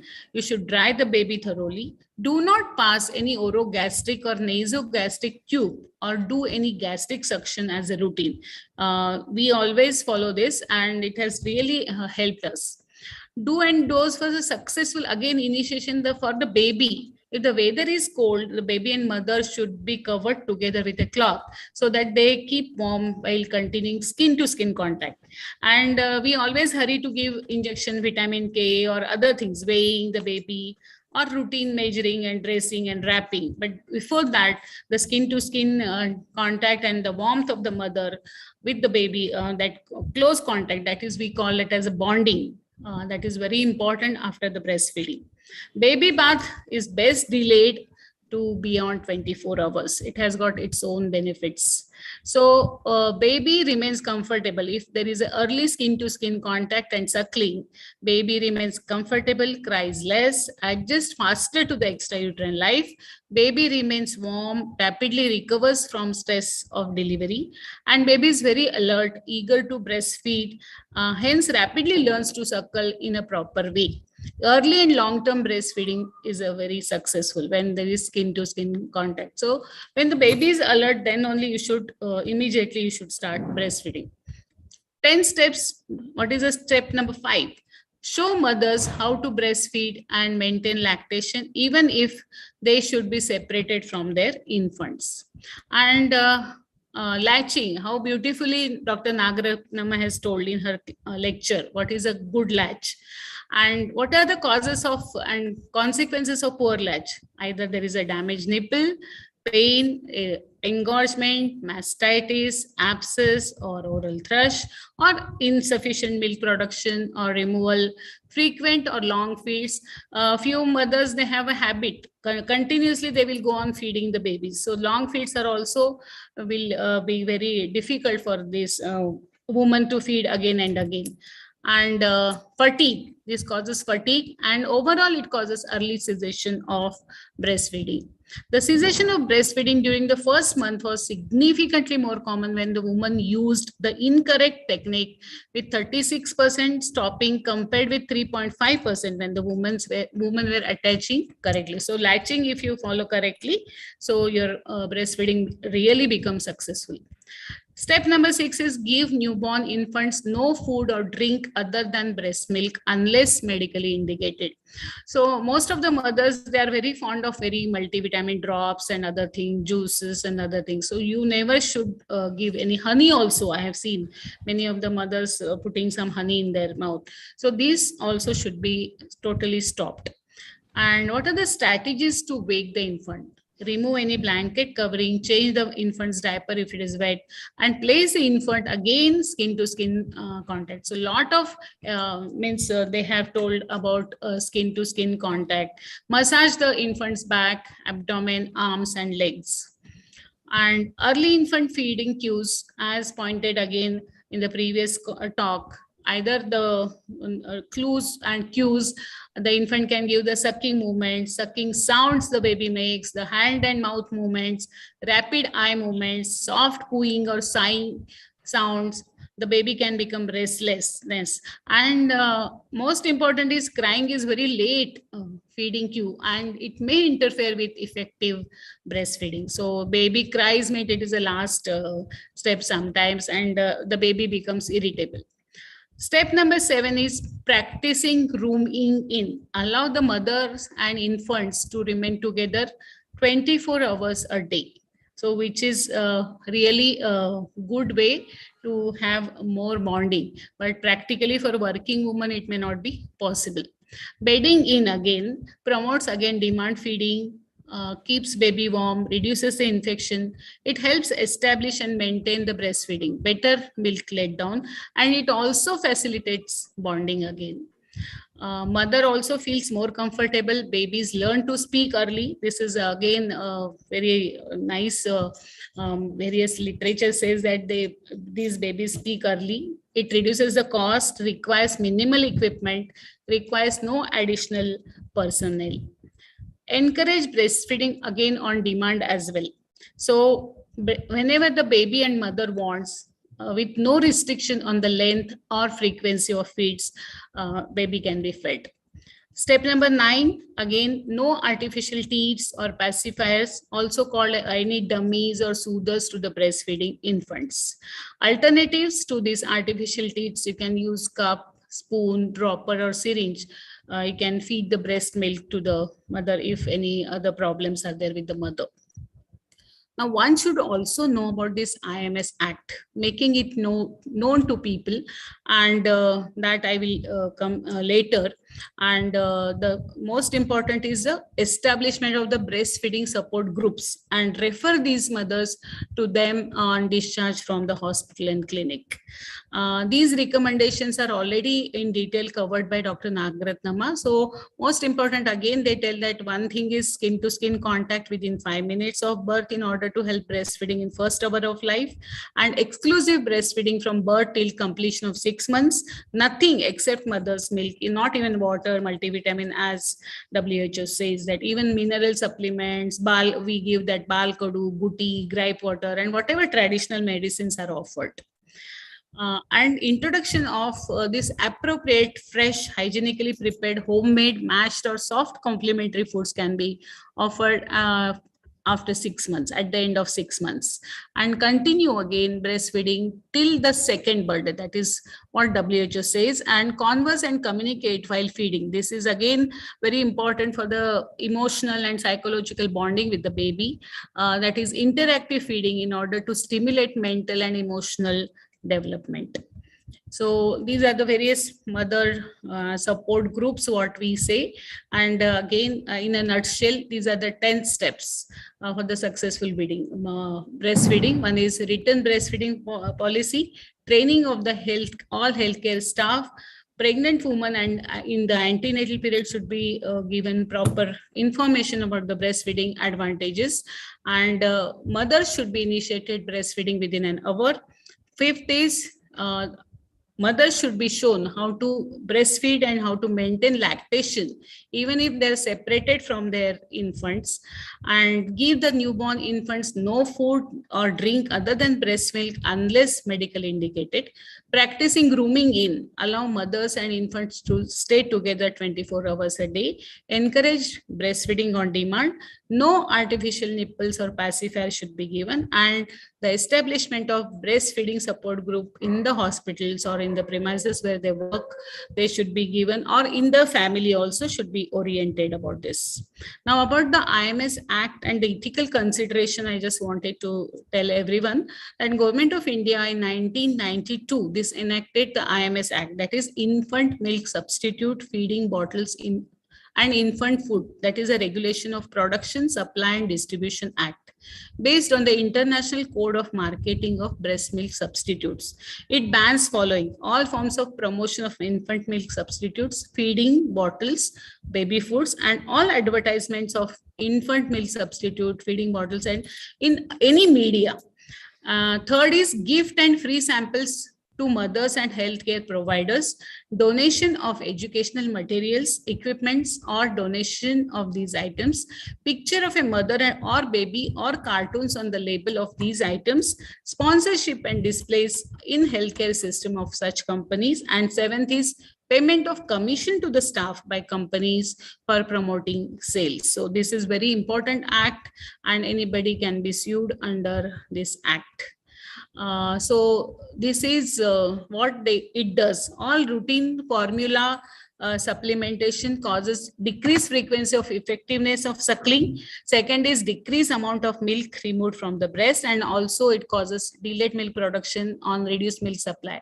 So some infants also have difficulty in attaching to breast if you start the formula feed. So it should be totally banned.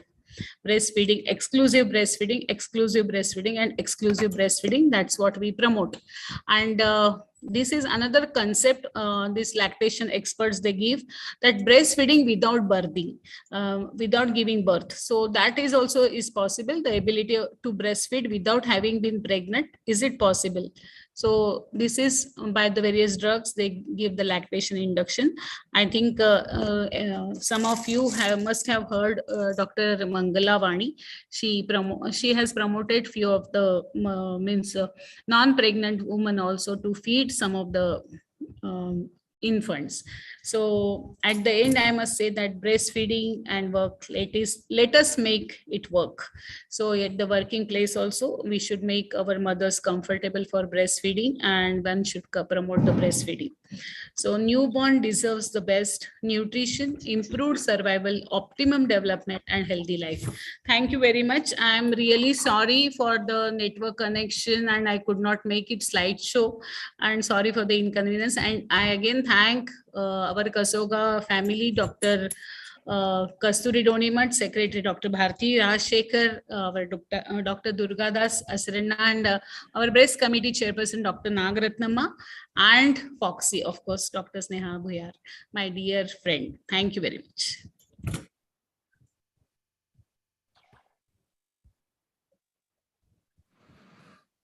Thank you, Vidya, for that excellent talk. I want comments from the chairpersons.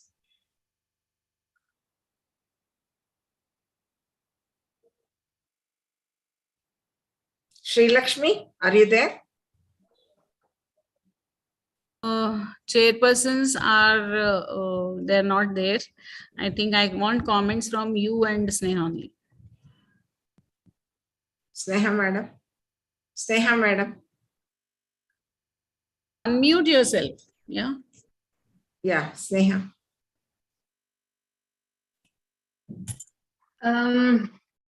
I think both the talks were excellent, and Vidya's talk, Dr. Nagaratma's talk, mainly for awareness and promotion of breastfeeding as such, and Dr. Vidya mainly the policy making, baby-friendly hospital initiative, which was so very popular in 1991. Almost 1,200 hospitals, they were registered under BFHI simultaneously. And there was a huge drive by WHO and UNICEF, but as you heard, that because of the lack of financial support, it was taken aback. And there are hundreds of thousands of hospitals still under the process of getting the certification, but they have not done it for various reasons. This baby-friendly hospital initiative was later renamed as breastfeeding-friendly hospital initiative. And nowadays, having a certification or having a acknowledgement or accreditation is one aspect, but at least if we can't meet those goals, at least having adequate and appropriate knowledge of the subject should be our aim. And that's the very reason we always say that we have to work at all three levels, that is the obstetrician gynecologist or the Fogsians, the healthcare workers, nurses, paramedical staff, and the general public. So it's not that the hospital has a certification, then only they are having good breastfeeding practices. But yes, definitely you should get the certification done because it is accreditation. It gives credit to your hospital as well. But to support breastfeeding, as we have been all the time talking about the breastfeeding benefits to mother and baby and to the family and to the nation, we must always talk about what if the baby is not breastfed? What are the problems if the baby is not breastfed? Right from sudden infant death syndrome, the various kinds of malignancies like Hodgkin's, and the various metabolic disorders like obesity and type 2 diabetes, mellitus, what not. it can lead to. And that's the very reason I think we have been all the time sensitizing people, but there is not much of improvement. WHO, UNICEF says that over last 2 decades, there is no improvement as far as the rate of breastfeeding, that is the breastfeeding which happens during first hour of life and the exclusive breastfeeding for first 6 months of life. So it is not improving at all. So now the time has come that collectively, all of us, by all means, should work together to achieve this sustainable development goal. Thank you. Thank you.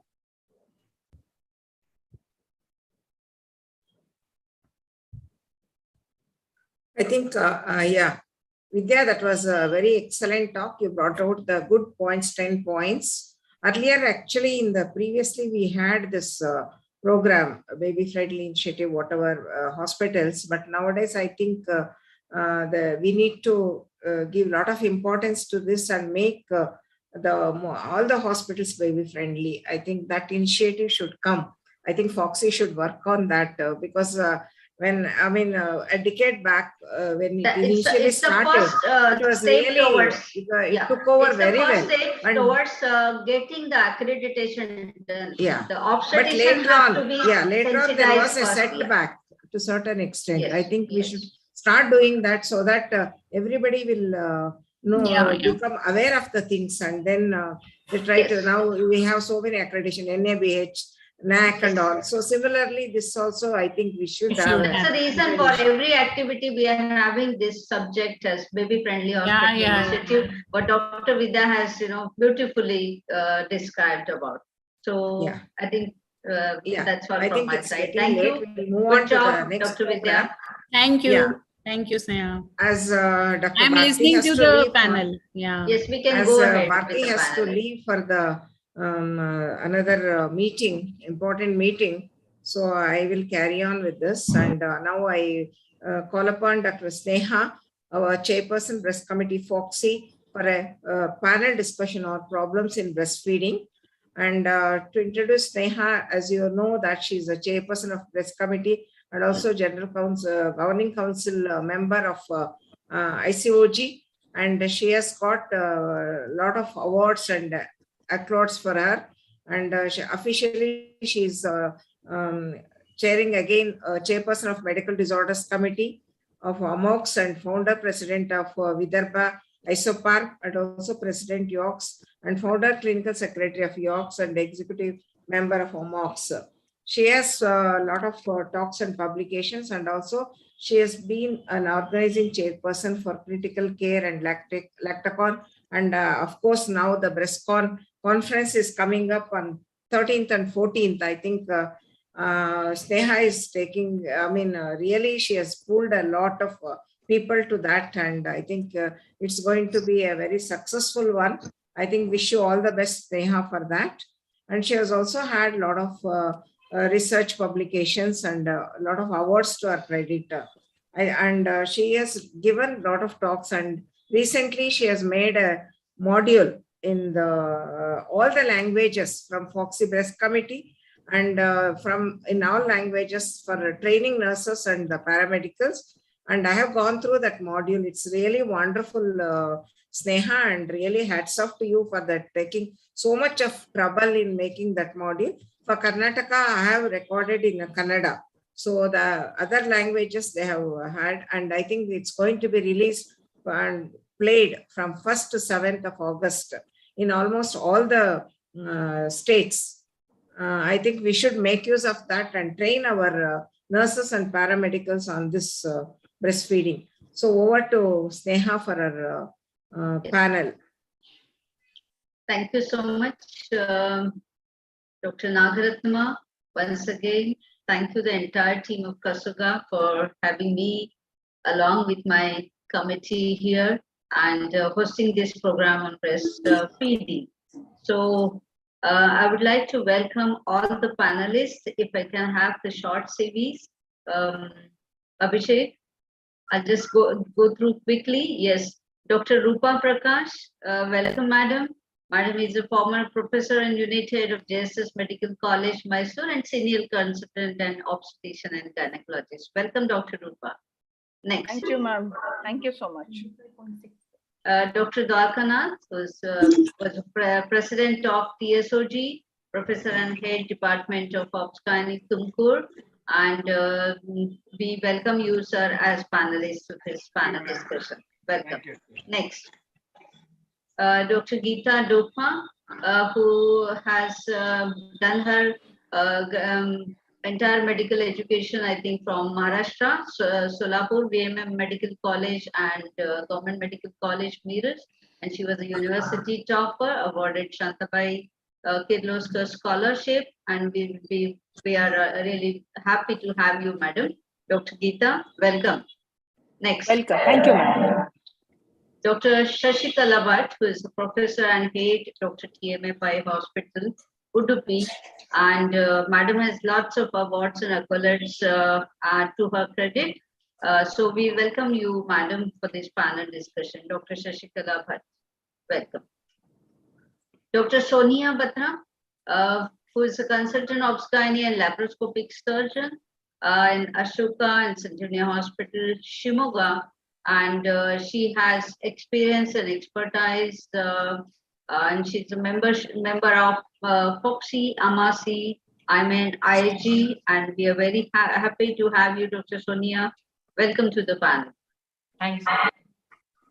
Dr. Nirmala Reddy, EC member of BSOG 2223 and senior consultant, Green City Hospital, JP Nagar, Bangalore. She has a special interest in vaginal surgeries, gynae, ultrasound and instrumental deliveries. Madam, we are really very happy to have you.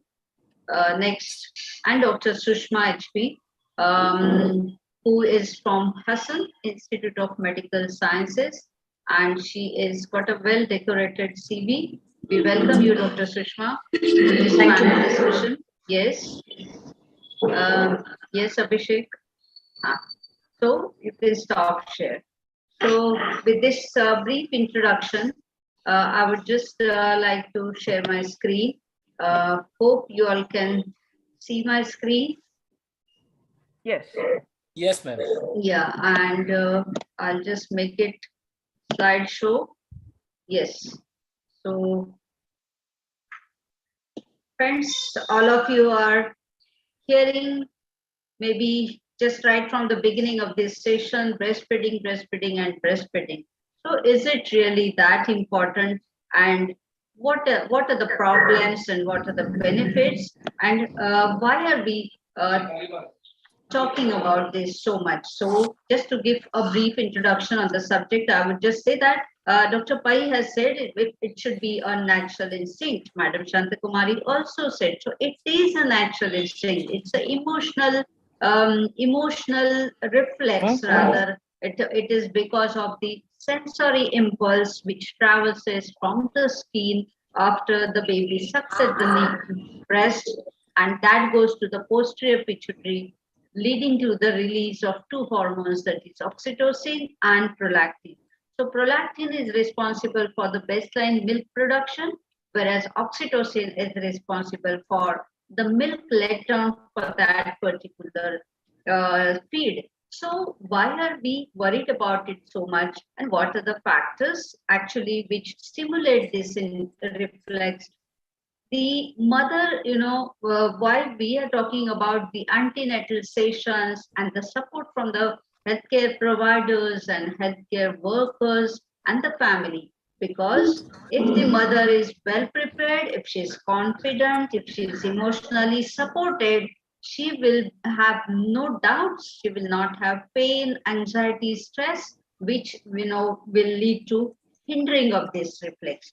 So it's a natural instinct where the mother, just because of the mother, just hearing the baby crying, just having a sight of the baby, just thinking lovingly about the baby can lead to the milk let down. And that's a very reason we say that, yes, it is a natural emotional reflex, but It is controlled by a neurohumoral complicated process. So what are the benefits of this breastfeeding?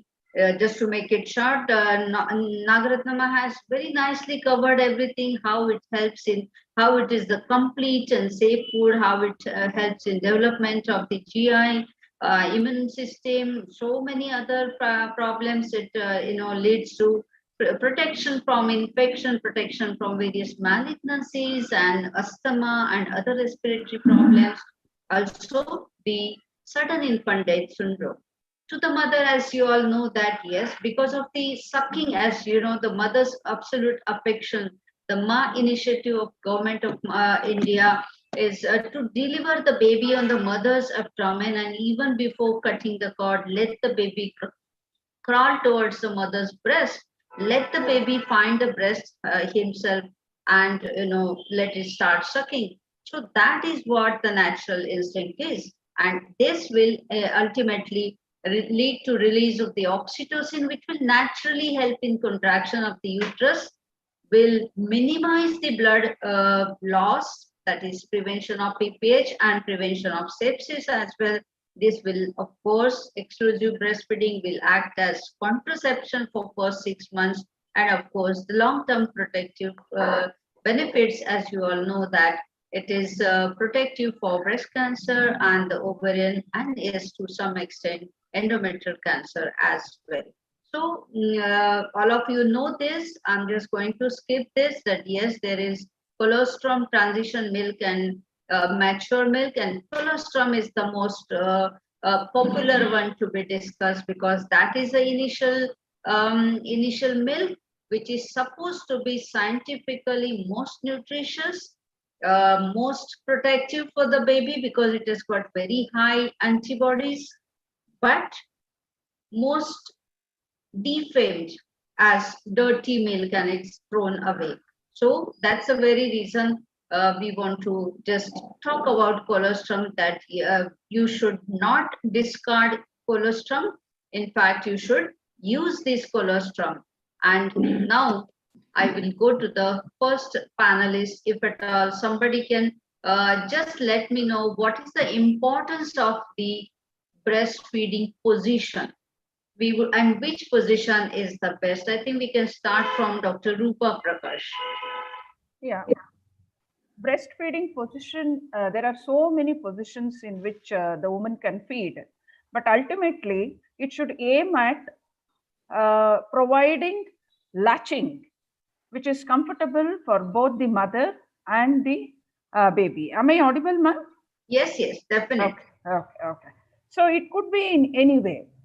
Supposing a patient has delivered normally with an episiotomy, probably it is very inconvenient for her to sit and feed.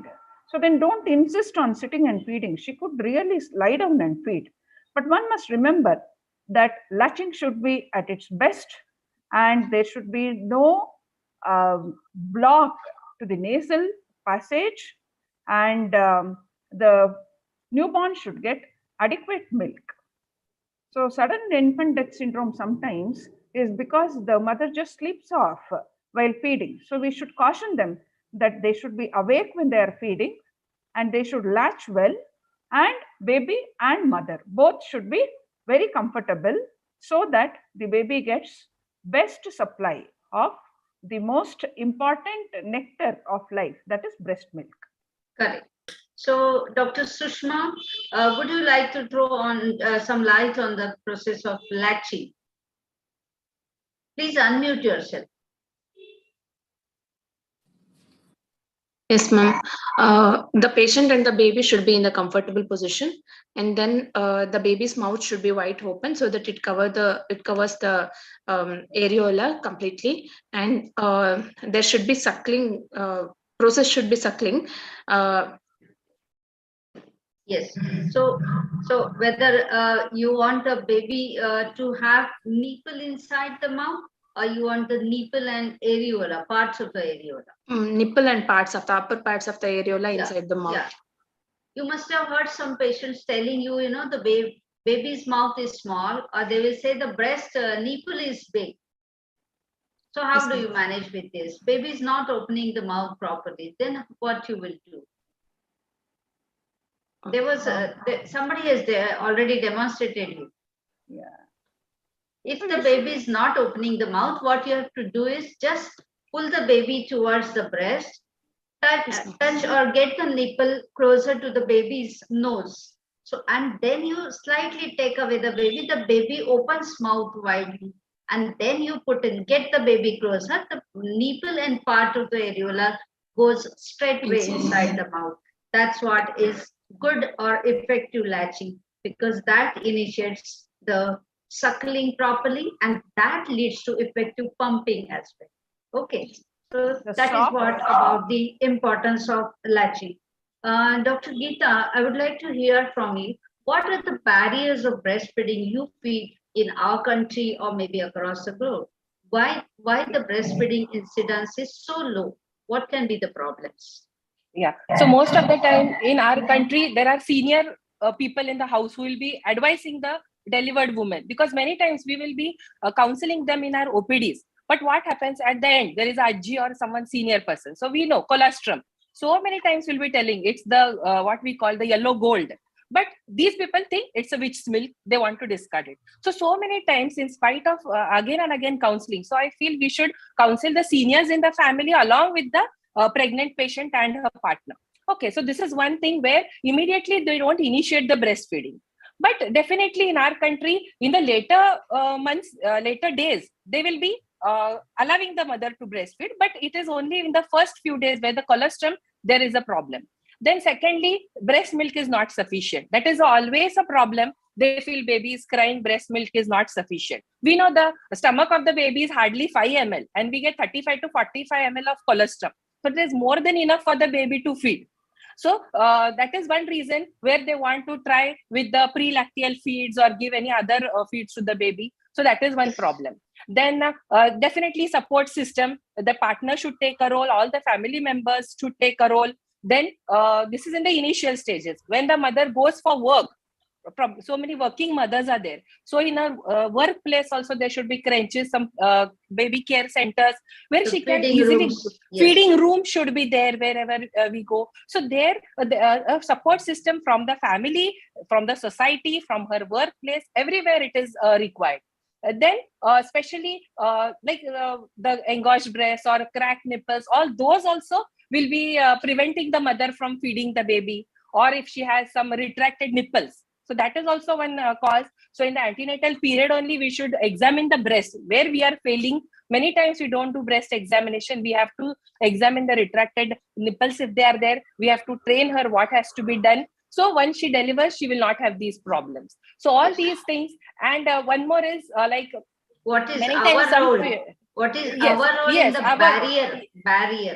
Yes. So one is proper counseling. When the patient comes for antenatal care, then on that time only the advice about breastfeeding starts. So there we have to examine her breast, importance of breastfeeding. We have to tell her importance to the baby, to the mother.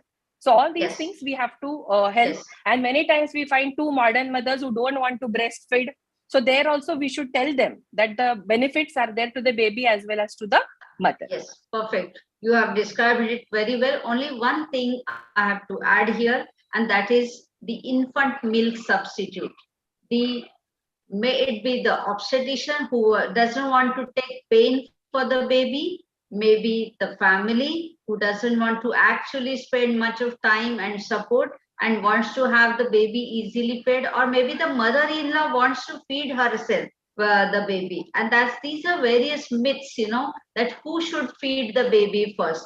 There are certain rituals as well. So superstitions, these also play a role, and that's the very reason infant milk substitute, what we call it as formula feed, has taken the front seat because of certain vested interests by the pediatrician and obstetrician as well. And that's the very reason we are talking about IMS Act nowadays. Of course, what are the contraindications you feel? I would like to ask Dr. Dwarkanath now this question. What are the contraindications, doctor, you would say that, what are the true contraindications for breastfeeding? Do we have Dr. Dwarkanath? here. I can see, Hello? yeah, please. Most often it is the patients who are immunocompromised, particularly HIV 1 or HIV 2, and sometimes Should we prohibit them from feeding?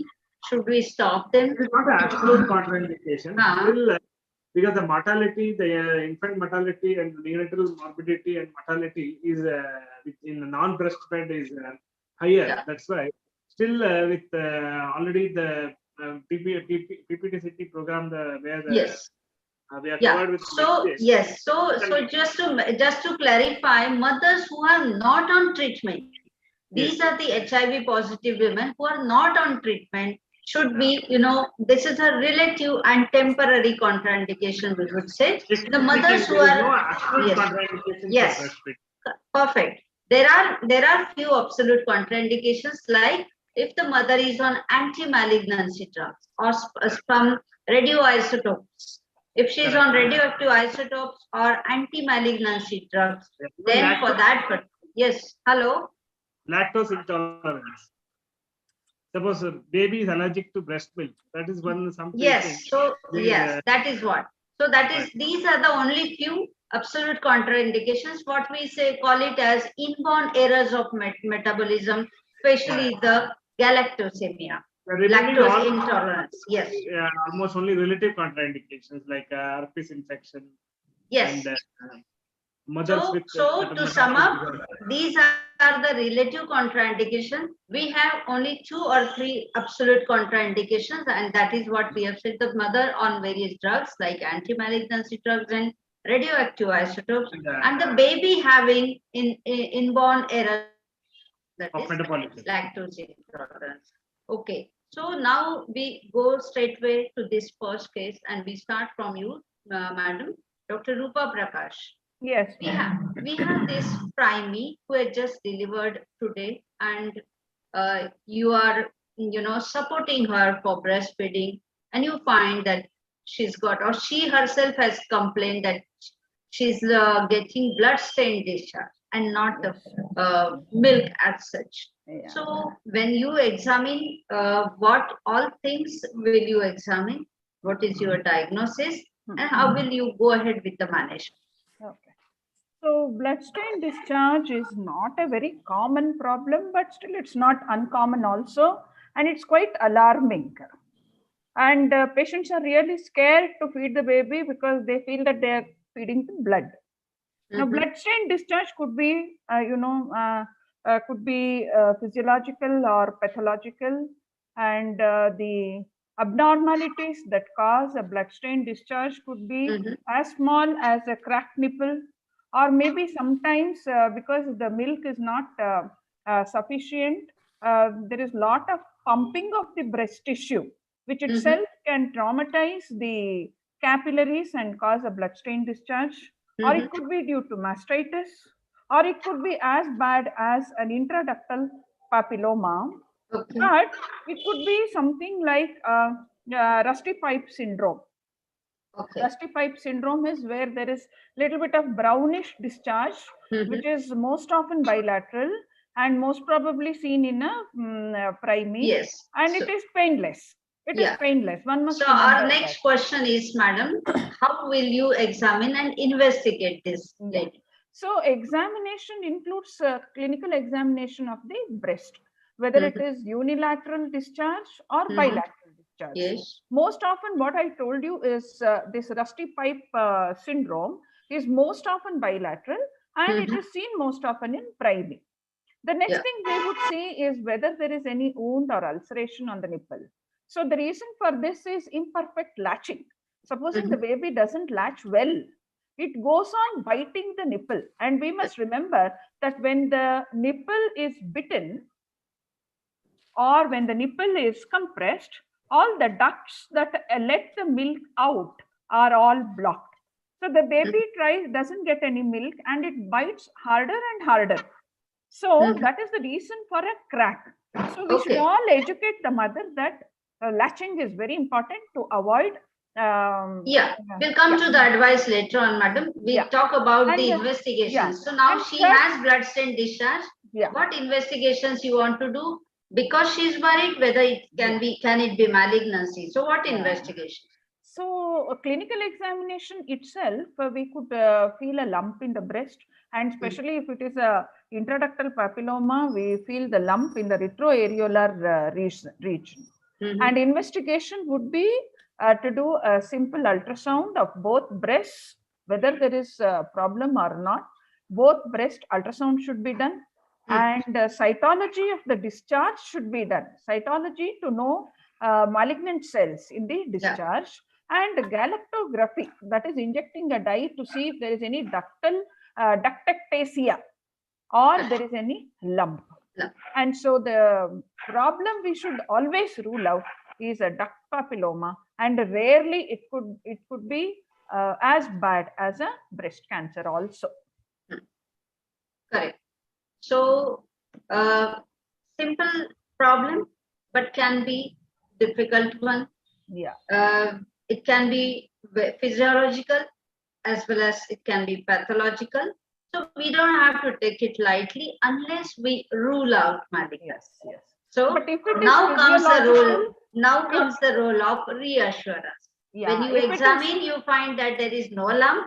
You examine, you find there is no ulceration, no cracked nipple, sore nipple, and now on investigation, you find that there is no duct papilloma or any other signs of malignancy. Then we just need to reassure her, and she should continue to follow breastfeeding, and she should know the importance of correct latching. Correct. And within a week, this brownish discharge will disappear. Correct. So that should be all about the primary para. Now, Dr. Sushma, we come to you. 32-year-old para primary. She delivered 10 days back, and she reaches the hospital with complaints of pain. She also claims to have difficulty in breastfeeding. What can be all the causes of difficulty in breastfeeding? How will you proceed with the management? Since she has just delivered 10 days back, and there is no mention, they have not mentioned about any fever or localized mass lesion. I would like to say it might be a sore throat or retracted nipple. Sore nipple or inverted or retracted nipple, and it could be an engagement of breast due to inadequate and infrequent feeding, and it can be a mastitis and breast abscess. What is this? This is inverted nipple, ma'am. Since the nipple is inverted inside, Whether it is drawn this is inside. inverted or this is inverted. The lower one is a flat nipple. Upper one is inverted nipple. Yes. The lower one is flat nipple. Okay. So we have learnt about latching. So can this woman breastfeed? Can this woman breastfeed properly? Yes. She may find it difficult. We have to support her, but yes, she will, and she can, because the baby latches to the breast and not to the nipple. Yes. Right. That is the answer, because we want to, percolate this message that having a flat nipple or retracted nipple is not a barrier for breastfeeding. It's not a problem for breastfeeding. You can support and modify the position of the mother and the baby. And maybe if she's finding it difficult, you can do manual correction. Okay. And yes, even if you can diagnose antenatally, nothing much has to be done antenatally. You're not supposed to manipulate, stretch the nipples, can stimulate uterine contraction, may have other adverse effects as well. So only thing is to remember is, and that will make the mother very anxious right from that time. So even if you notice it, just make a note on your paper, and near the labor delivery, you will just try to help her out by manual correction. I think that should be all for this mother. So how do you diagnose this? That can be one question for you, Dr. Sushma. How do you diagnose this? Ma'am, one is mother will find difficulty in continuing breastfeeding, and I'm asking you about the antenatal diagnosis. How will you diagnose? Whether it is, see, true retracted nipple is very, very rare. It can be flat and just a reverted, you can see inverted, but it is not actually a true inverted nipple. So you try and squeeze the areola. If it protrudes, then it is not a retracted nipple. So it is just transient retraction. Okay, got it. If you squeeze the areola and if it doesn't protract, then it is a retracted nipple. It should protrude out. If the thing is, it is inverted, it's going in. So when you squeeze the areola, that should come out, right? Yes. That is very, very simple. Okay. So baby is attached to breast and not to nipple. That is what the only message we want to give from this case. Suppose you feel that in spite of all your support, the mother is not able to feed. So whether you will try any other measures for this lady after delivery for correction of nipple. It's the same question I'm asking. Antenatally, now postnatal.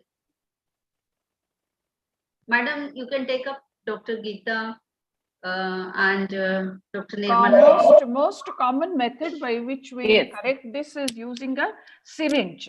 The syringe, usually a 5 ml or 10 ml syringe is used, and the nozzle is cut and it's put in the reverse direction, and it is attached to the nipple and it is pulled out. And most of the times the nipple comes out. Or you could use there is something called as a nipple puller, which is available. Most of us have seen it in conferences. And you could use a breast pump also. The only the funda is to create a vacuum or a negative pressure so that the nipple comes out. All these three things can be done. Yes, but you have to watch that she doesn't get trauma and it doesn't hurt her. Yes. Otherwise, that will worsen the situation. So that is a very good discussion for this case. Now we come to Dr. Geeta Dupa. Madam, you have this para 1 delivered 5 days back. She comes to you with fever, with chills, and very heavy, tight breast with shiny nipple. Very painful. And when you examine her, you find there is no localized lump. But when you try to check for the milk flow, it is not there. What is your diagnosis and what has led to this condition and how will you manage it? Yes. So once we see this condition, it looks like primary breast engorgement because she's delivered just 5 days back. So it is the initial stages breast engorgement. So now sometimes we get confused with this fullness of the breast and the engorged breast. So only two things here. Engorged fullness of the breast means once the milk changes from colostrum to the transitional milk, the breast will be heavy, full, but there'll be free flow of the milk there in the full breast, and she has no fever there. But in these engorged breast, as this case, para 1, she is come with fever with chills and a very painful and no milk flow. So there is no flow of milk here. So it comes as primary breast engorgement. Then why has this occurred? So many times what happens, as we said, the patients don't initiate the breastfeeding immediately after delivery. So what happens if they don't initiate the breast milk? Many times the colostrum gets clogged up in the lactiferous ducts. And because of that, once the transitional milk starts, because of the clogging of the ducts, the milk cannot come out. And the milk secretion goes on increasing and there is no outlet. So because of that, and also there is lymphatic engorgement, venous engorgement. And because of that, again, there is increased pressure on the alveoli. The ducts are compressed. So this leads to a vicious cycle. And ultimately, this lady lands up in this engorged breast. Then she gets fever with chills and then red shiny skin, and the nipples are also flattened and the baby is not able to suck on that. So this is the most important problem with this engorged breast. And yes, definitely treatment. Yes. So if the engorged baby, a patient is having heavy engorgement, how you can avoid this?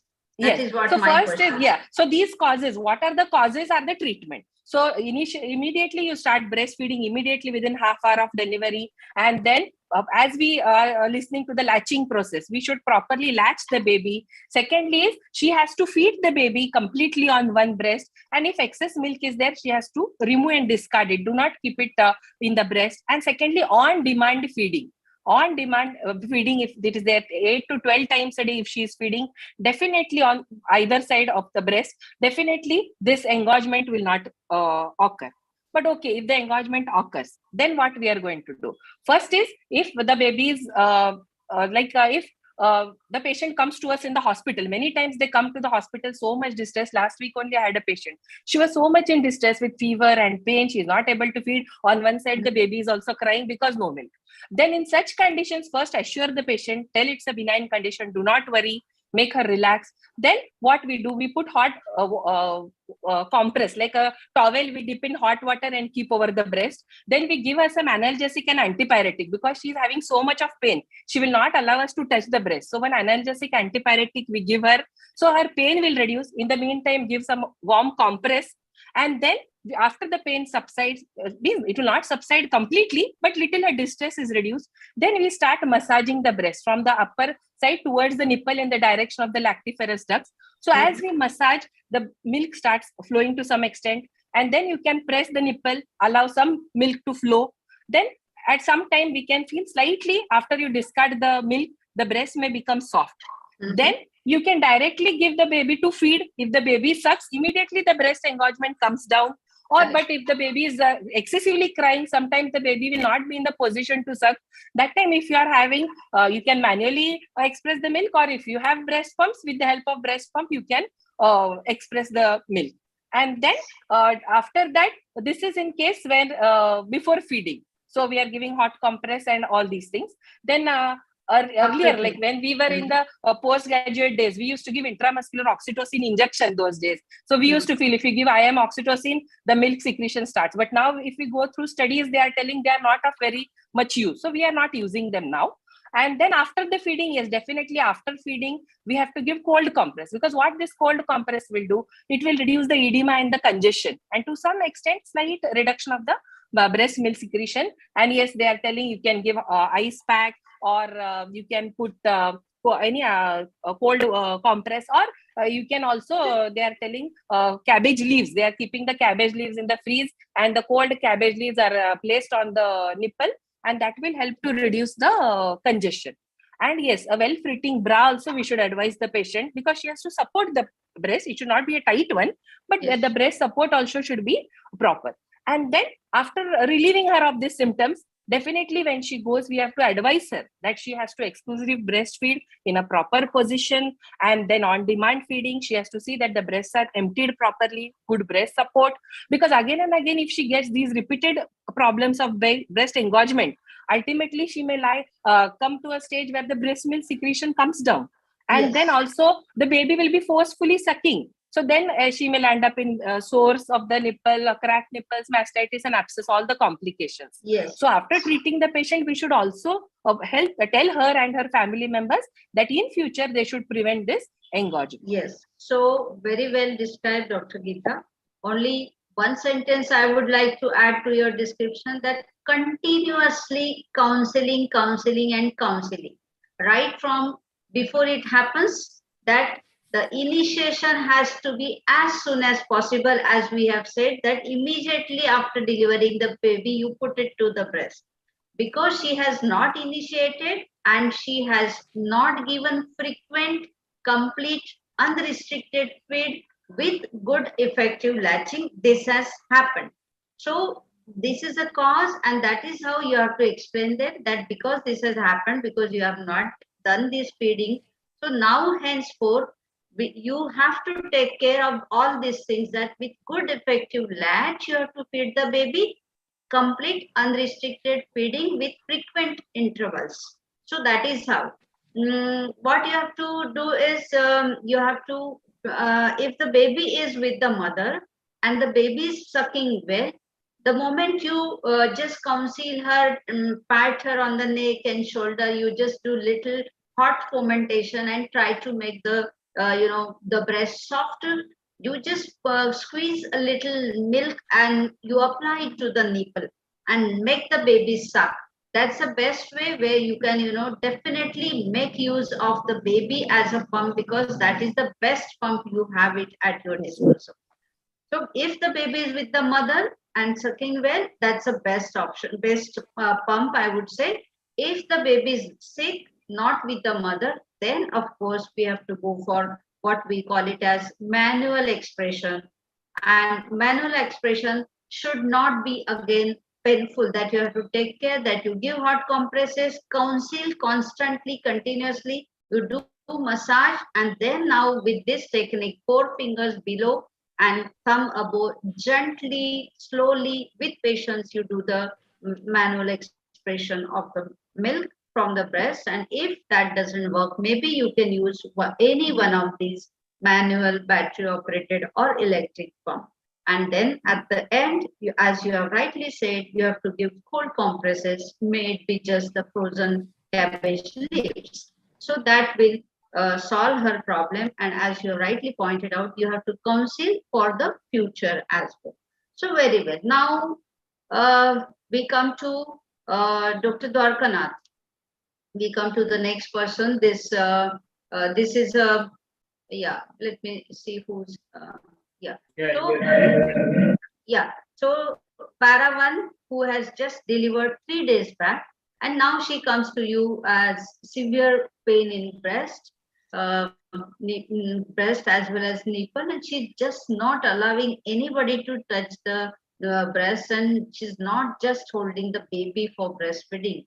And when you examine, you find this picture. So what is the diagnosis and how will you manage this? Why this has happened rather? This is basically looks like sore nipple, madam. Nipple sore. Yeah. The cracked nipple. Main reason for cracked nipple is very common is the improper position or poor latching or abnormal attachment of the baby's mouth to the breast. Correct. And number 2, the breast engorgement or the milk engorgement also can lead to poor latching. That can also aggravate the pain. Correct. And other most important is if not breaking the section when removing the baby can also lead to abnormal sucking, and that lead to the milk engorgement. And sometimes baby may have tongue tie. Actually, that is ankylosing that may make the baby to poor sucking efforts. And sometimes as obstetricians also we should observe sometimes painful delivery conditions, dystorcias, traumatic deliveries, and sometimes any injuries for the baby which are observed in that is oral motor injuries in case sometimes in a prolonged labor that can also lead to poor sucking efforts by the baby and milk engorgement. And rarely sometimes even bacterial infection of the nipple or the candidiasis also should be seen and should be ruled out. Perfect. Very well described. So how do you treat now? Yes. Painful nipple is mainly associated with the main problem is inadequate milk. Ultimately, it leads to poor inadequate milk that leads to poor lay down reflex, and that leads to the baby going for poor weight gain, basically. So almost sore nipple and low milk supply and poor weight gain, they go all together actually. How will you treat this? We are coming to the last part, the management. So the management of this painful condition of the nipple, the most important thing to observe for milk engorgement, and which is mainly commonly most often due to in the lack of proper position or poor latching techniques. And in that case, it is very important to position the baby properly to the suckling efforts, and sometimes soothe the nipple tissue with either express breast milk or some lubricant. Lubricate can be applied, and it should dry. Then only the baby should be applied for sucking efforts. And frequent feeds better to be encouraged. That is very important so that the milk engorgement gets prevented. And apply warm, wet cloth to breast before feeds and stimulate the lay down so that it will stimulate the lay down reflex. Yes. And start feeds on the least sore nipple first. That is very important. Yes. And avoid frequent washing of nipple with. What is the logic behind this? Start feeding on the untraumatized nipple or the normal nipple. So what is the logic? Will be initiated. Milk lay down reflex will be initiated. So that the milk easily flows down from the other sore nipple. Correct. from that nipple, that breast. Okay, so you can collect in the bowl and you can feed, or you can. Lubrication, the same milk can be used actually, rather Yes. than using any other agent. Perfect. Perfect. That is what we want to give the message, that As soon as possible, we should avoid soap and water. That is very important. perfect. That is what because I have heard obstetrician advising that you must clean the breast regularly and you must dry. That is what a strict no for this. You have to in fact let the milk dry on the nipple. If at all you are having sore milk, you have to apply the milk and let it dry, let it air dry. That itself be a healer for that particular sore nipple or cracked nipple. So very well described. The effective latch, the correction of the latch and correction of the position, that itself may correct the problem, whatever has happened, and then rest supplementary treatment as supportive treatment, as you have already described, will work wonderfully. So we always have to see to it that breastfeeding is a enjoyable experience. It should be a pleasure, because it's a dream of every mother. We should not break that. We should not make it as a nightmare. So we have to always try and make to counsel the woman, to support the woman emotionally as well as physically during feeding. And if at all she lands up into any of these problems, we have to actually treat it at the earliest on priority and make it a pleasurable or enjoyable experience. So very well described, Dr. Dwarkanath. Thank you. So with this, now we go to the next case. Here you have this case. I think Madam Nirmala.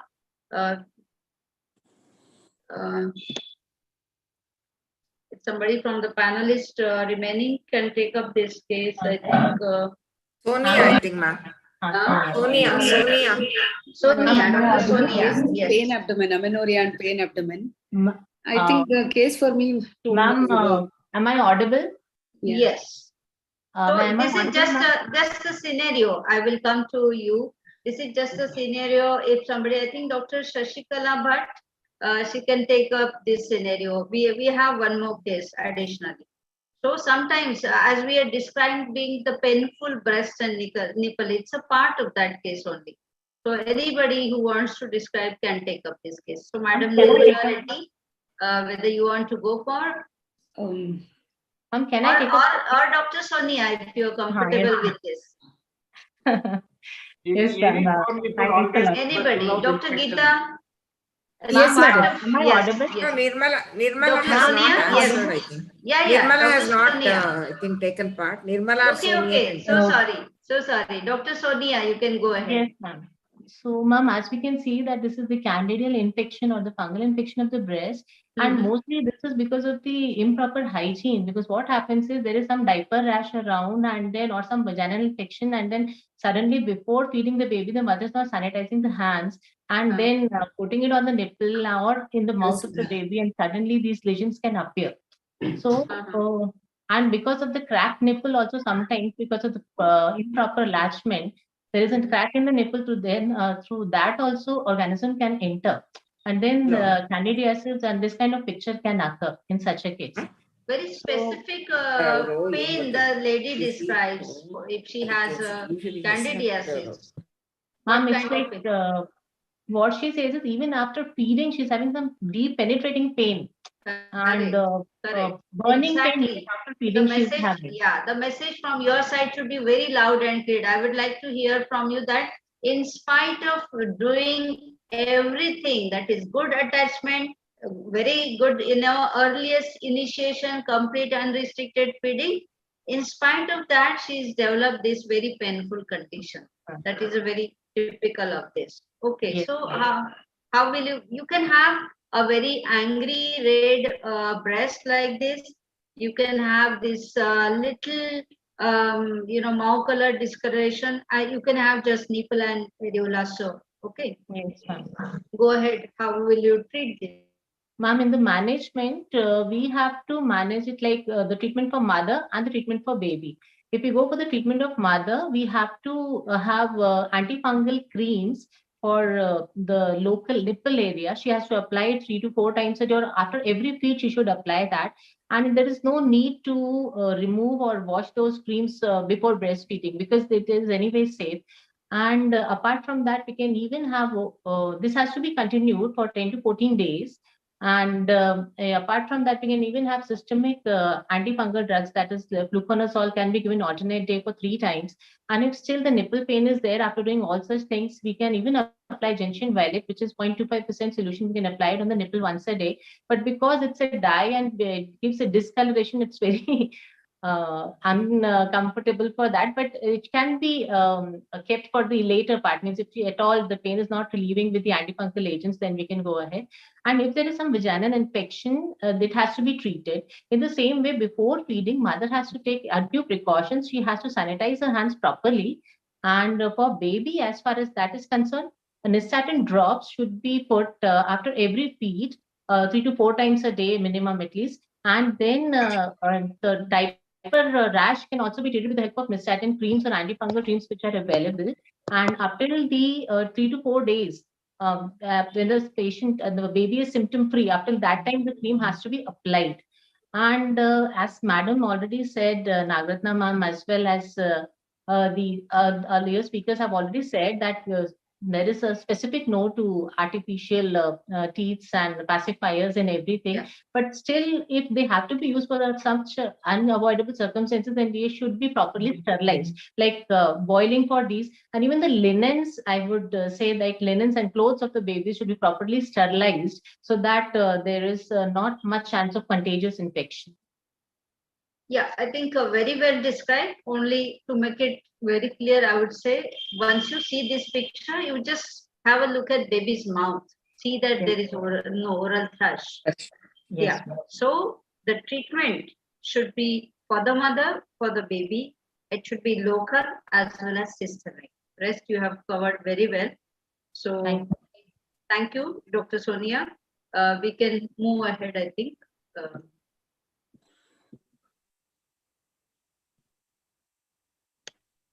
This is everything you have described well for the mother as well as baby, systemic and vaginal tablets, pessaries, and for the baby, oral gentian violet and nystatin, and everything you have said it. So now we come to this. So Dr. Nirmala. Yes. I can see, yeah, Dr. Nirmala BM. Is she there? Yes, madam, I'm here. I'm here. Yeah, yeah. So, madam, this is a case for you. You have this primipara delivered 3 days back, and she comes to you with pain in left breast, heaviness, fever. So when you examine, you find that she's got fever, tachycardia, enlarged, tender, red left breast. Right breast is quite normal, but there are no axillary lymph nodes. So what is the diagnosis and how will you manage this case? Generally, this kind of a picture happens mainly in mastitis. And mastitis is usually unilateral, and most of the times all the breast problems are because of improper breastfeeding or improper breastfeeding techniques itself. Mainly because of the breast engorgement, this kind of a picture can happen. And ducts can get clogged, and through the ducts the infection also can spread from the baby's mouth. Baby's mouth, which is harboring the bacterial organisms, can enter into the ducts and cause. Most of the times it may be associated with bacterial infection, or just clogging of the ducts can give rise to this kind of a picture. Yeah. And the patient will have manifest with fever and generalized symptoms like fever and chills, local problems like tenderness, tender red hot breasts, and she'll have difficulty in feeding. Yes. So now how will you manage, madam? I usually, we generally have to see that if she is breastfeeding properly or not. And she can always continue to breastfeed, because most of the times the milk will not have any organisms. And also feeding itself is suppose the mother is very reluctant or resistant to listen to your advice, that she's worried about the baby, Madam, she's got fever. Madam, she's got infection. So how will you counsel? How do you counsel her? We'll have to try and convince her that everything will become fine. What is the protective mechanism?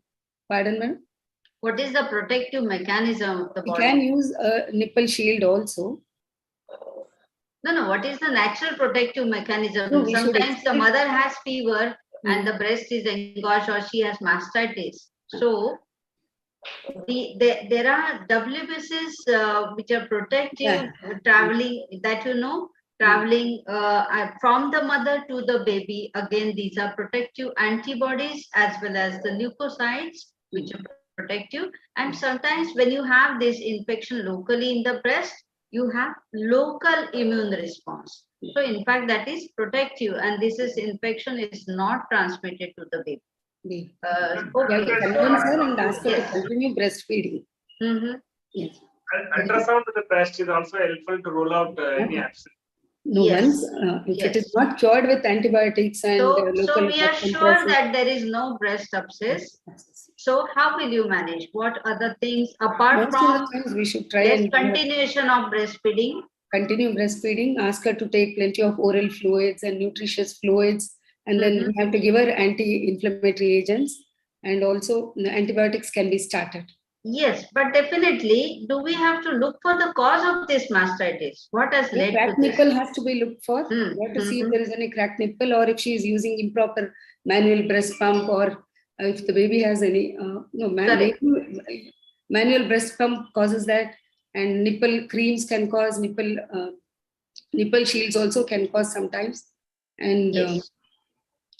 Correct. So for a breast engorgement, what Dr. Geeta has described, all the steps are to be applied here so that we can stop this progression of this mastitis to breast abscess. So antibiotics, anti-inflammatory, tight supportive breast, hot fomentation, counseling at the background. Even her tight clothing can cause, and seat belt can cause, and breast bags. Handbags that they put on, even that tight handbag straps can cause pressure on the breast and can lead to mastitis. Okay, so now suppose you have managed this properly, but sometimes it happens that she doesn't respond to the treatment well. And now we come to Dr. Sushma. So Dr. Sushma, please unmute yourself. Yes, this is the case for you, 25-year-old para 1 who has undergone cesarean section 10 days back. And now she comes back to you with fever, painful breast lump, severe throbbing pain in the left breast. So when you examine, you find she's febrile, she's got tachycardia, right breast is also engorged, but left breast, there is a definite lump of 6 by 6 centimeter, which is hot, tender, and fluctuant. What is your diagnosis and how do you manage this? Since the patient has delivered within weeks, like not more than 2 weeks or 6 weeks, and she is presenting with all the signs of inflammation and infection, more than inflammation, it's signs of infection like fever, and since the tenderness and it's localized to one area, that is in the left breast, it goes more in favor of breast abscess, ma'am. Breast abscess, this is a picture showing the breast abscess. The risk factors for breast abscess are cracked nipple and the sore cracked nipple. No, we have breast abscess. Now, how will you treat this? We have a breast abscess in the left breast, 6 by 6 centimeter. Now, what is the treatment? Tell me specific management. How will you manage? And tell me some general supporting measures. Ma'am, investigations we have to get done CBC, and we have to take one C-reactive proteins and also the ultrasonography to localize and to confirm it's a breast abscess, which will show hypoechoic area. And since it's 6 into 6 centimeter, which is a large, like more than 5 centimeter, it's recommended to go with incision and drainage. But a few of the gynecologists or few of the surgeons still follow aspiration and drainage. And once we prick the needle, we have to take what will you follow as an obstetrician? What do you do?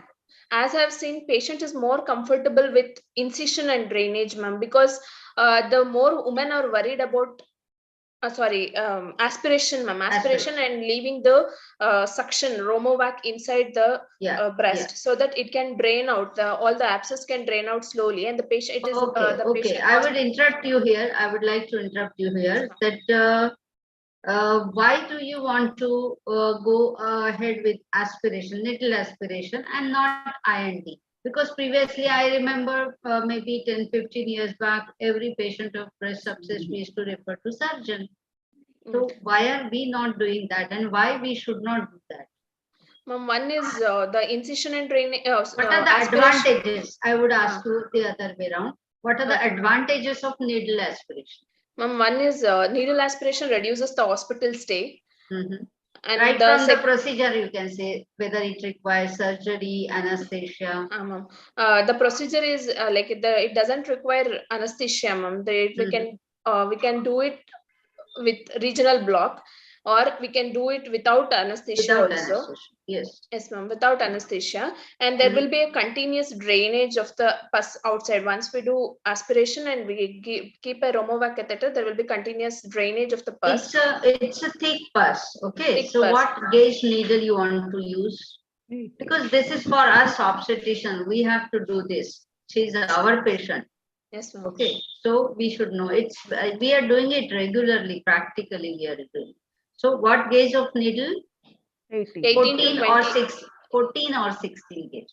1820 we are using for intracath, wide bore needle, the intracath for maybe some fluid resuscitation. But for this, it should be 14 to 16 gauge needle. It's a thick needle. Okay, wide bore needle. Okay. So suppose this is a large abscess, but suppose we are talking about the advantages. It doesn't require anesthesia. Okay, one. Secondly, reduced. It's not very painful. It doesn't require regular dressings. You know, I'm sure all of you will agree to me that when the patient goes to surgeon, they do IND.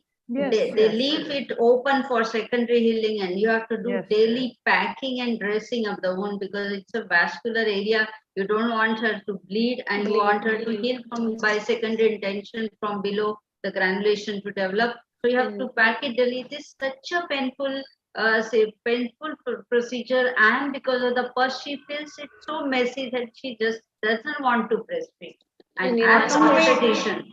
Not only pus, the milk also keeps coming down. Not only the pus, but milk also keeps coming down. So it's very because it's a cut area. The ducts also are cut to some extent. Yeah, so it makes her messy. A long time.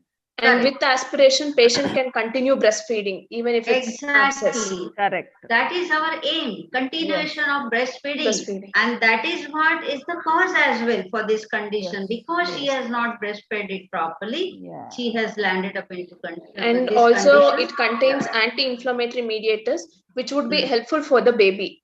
Correct. Okay. So what antibiotics? Majority of the organisms will be Staphylococcus aureus, followed by Streptococcus and anaerobic organisms. So we have to cover with penicillin groups of injection. If it's methicillin resistance, then we have to give tazobactam with. You tell me, what are you using daily? What are you using as a routine? Injections? No, we are not using any injection.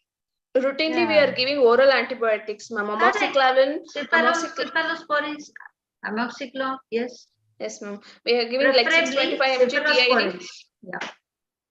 And along with that, anti-inflammatories and pain, like analgesics.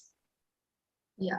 So if the abscess is superficial and it is actually in the dependent position, you don't even need to undergo ultrasonography. If it is a smaller abscess, deep-seated abscess, or you feel that there are multiple loculi which are not drained out.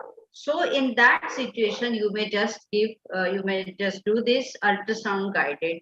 As needle aspiration, ultrasound guided needle aspiration. Because if you have a smaller abscess, you can do it away with a single aspiration. But for such a large abscess, maybe multiple aspirations will be needed.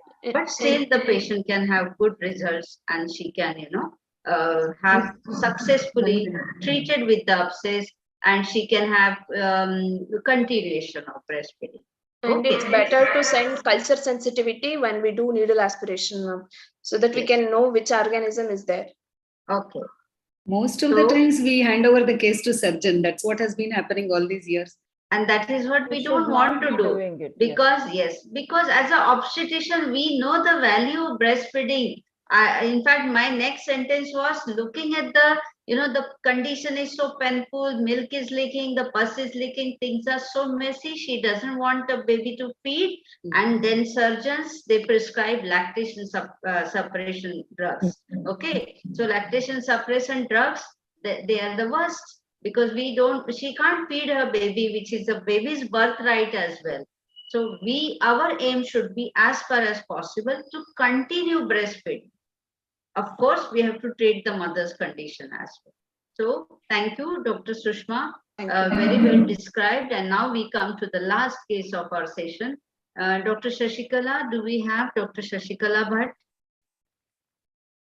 Do we have Dr. Shashikala Bhatt? Yes, ma'am. Yes, ma'am. Yes. Hello. Hello, Dr. Hello. Shashikala. Yes, ma'am. So this is a case for you especially. 25-year-old woman, para 1, who just delivered 2 months back. She's feeding her baby regularly.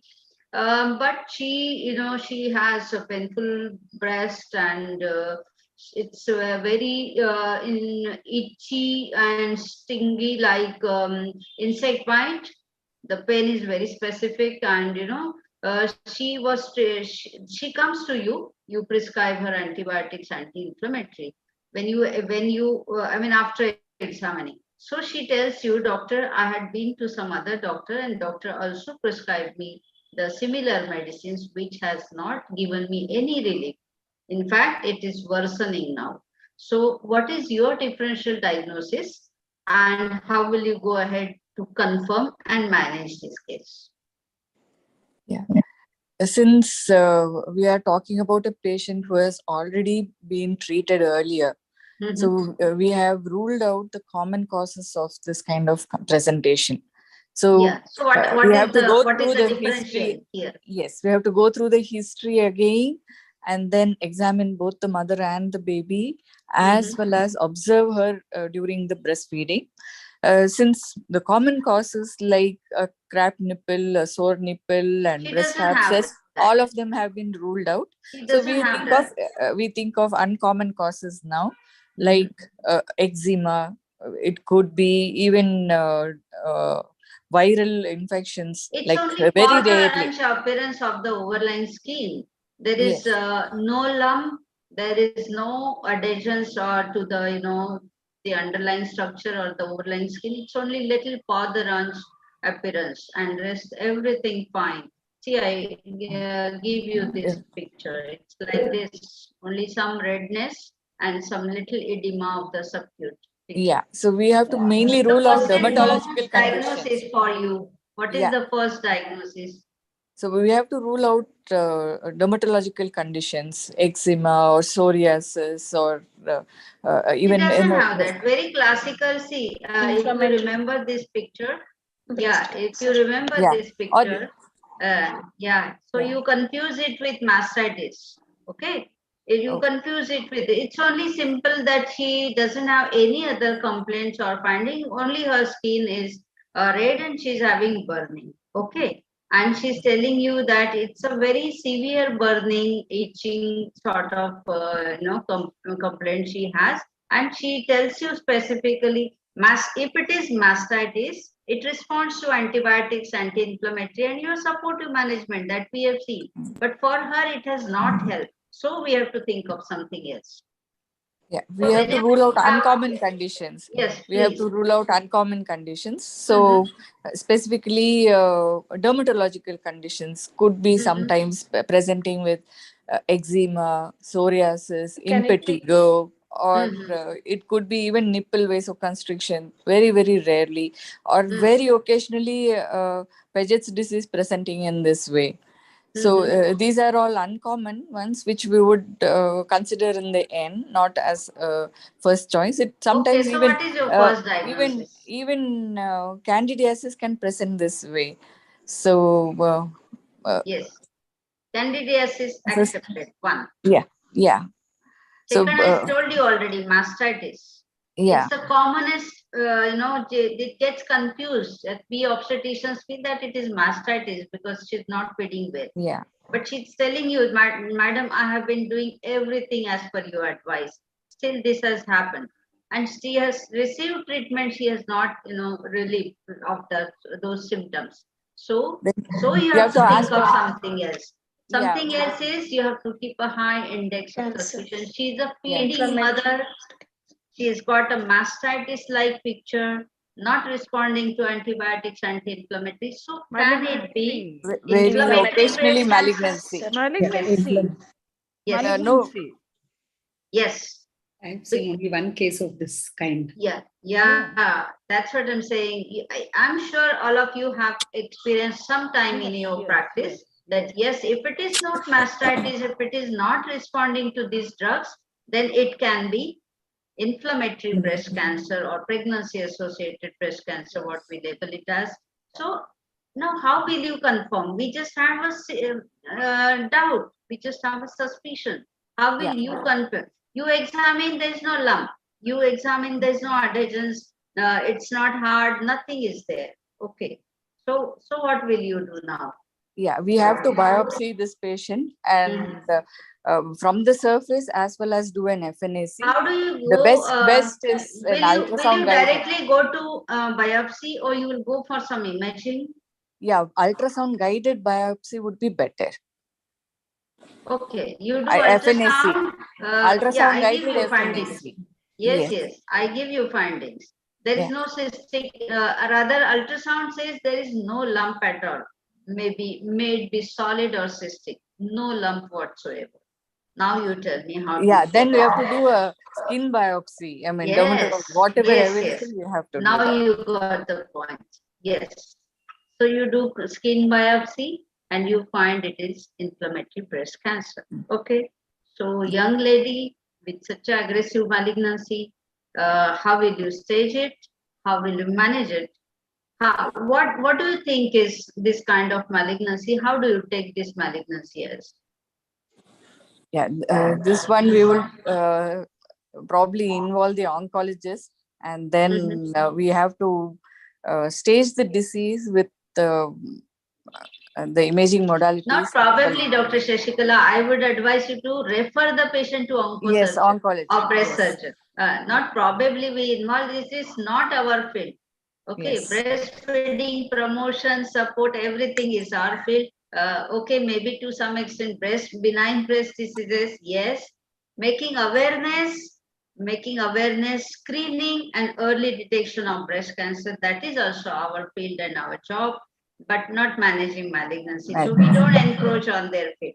Okay, but now you have a confirmed diagnosis that it is inflammatory breast cancer. Only out of curiosity, I'm asking you that how do you judge or how do you talk about this malignancy? How is this malignancy for that? Very aggressive. How do you describe this malignancy? Yeah, it is a very rapidly progressing aggressive malignancy. Correct. And what do you feel the stage it has presented? No lump, no ulcer, nothing, but still? It could be still with the higher stage disease, though the presentation is in this way. Because it has involved the skin, because it has already presented with the skin involvement. So that goes stage 3 and beyond. So young age, very aggressive malignancy, and the stage at presentation is stage 3 and beyond. So the prognosis is very poor. Yeah. And then, of course, the rest of the management will go to the oncosurgeon. I don't think we should encroach upon this field, but yes, as an obstetrician, we should know all these things that yes, she's a young lady. She had just delivered one baby. Either the baby is alive and she's happy, or if unfortunately she has lost the baby and maybe she has to have one more baby. Then we have to think about that when she can conceive again, and then what contraception she has to use in between. It's not the oncosurgeon job, so we have to, Yes. as obstetrician, we have to think about it. So suppose she has to conceive once again. How will you advise her when she can conceive? She will ask you, madam, when can I conceive once again? She should go for the treatment of the cancer first. Yeah. And while that is in progress, she has to use contraception. And when What she is in contraception? What contraception? she can use progesterone. Mirena would be the best. The Progesterone LNG only. That is the first progesterone. principle. Yes, because they are usually they go undergo the surgery, radiotherapy, maybe ER/PR positive, so she will have tamoxifen. If she has HER2 positive, she will have Herceptin. So if she is on tamoxifen, which is like estrogen, tamoxifen, Yes. it Yeah. brings out changes like, yes. Electrolyte. So it's a estrogenic, it competes with estrogen. So it will lead to endometrial hyperplasia and endometrial malignancy, that is the spectrum. So to counteract this effect, you have to use only progesterone. So that can be high dose progesterone or progesterone only pills or IUC. Mirena. Yes. Yes. LNG IUS, as you have rightly pointed out. So, Madam Shashikala, you just let me know how long she has to wait for her pregnancy to happen once again. Again, she should be at least in remission for about at least 2 years before Correct. she Very can think of another pregnancy. Yes, yes. But I think So very well discussed. Stage 3 cancer with such low survival, I don't think she should think of another pregnancy. Exactly, that is what the message is. Yes. In fact, the first sentence we said, if she doesn't have a baby, she insists on that. So maybe we advise her about ART and all those, the maybe surrogacy or whatever. So we go to the different aspect of ART. So She can we go just, for surrogacy after ovarian cryopreservation. Yes, we have to do her before starting the treatment. We have to do cryopreservation for her eggs, ova, and then think of surrogacy and all these things. But there are we have the fertility specialists who are sharing their experiences, and they are managing such patients where the successful pregnancies have taken place. By virtue of their management itself, the malignancy, anti-malignancy drugs and radiotherapy or etc., she can land up into transient infertility as well. So that's a very reason before starting the management, we have to do cryopreservation for her eggs. So I think we come to the end of this session, and just to make it, sum up, I would just say what are the good breastfeeding techniques and recommendations. So I will just talk about it, that the breastfeeding should be started as early as possible. And I have said at the beginning only that soon after delivery of the baby, even before cutting the cord, if the baby is not distressed, you put the baby to mother's breast that early.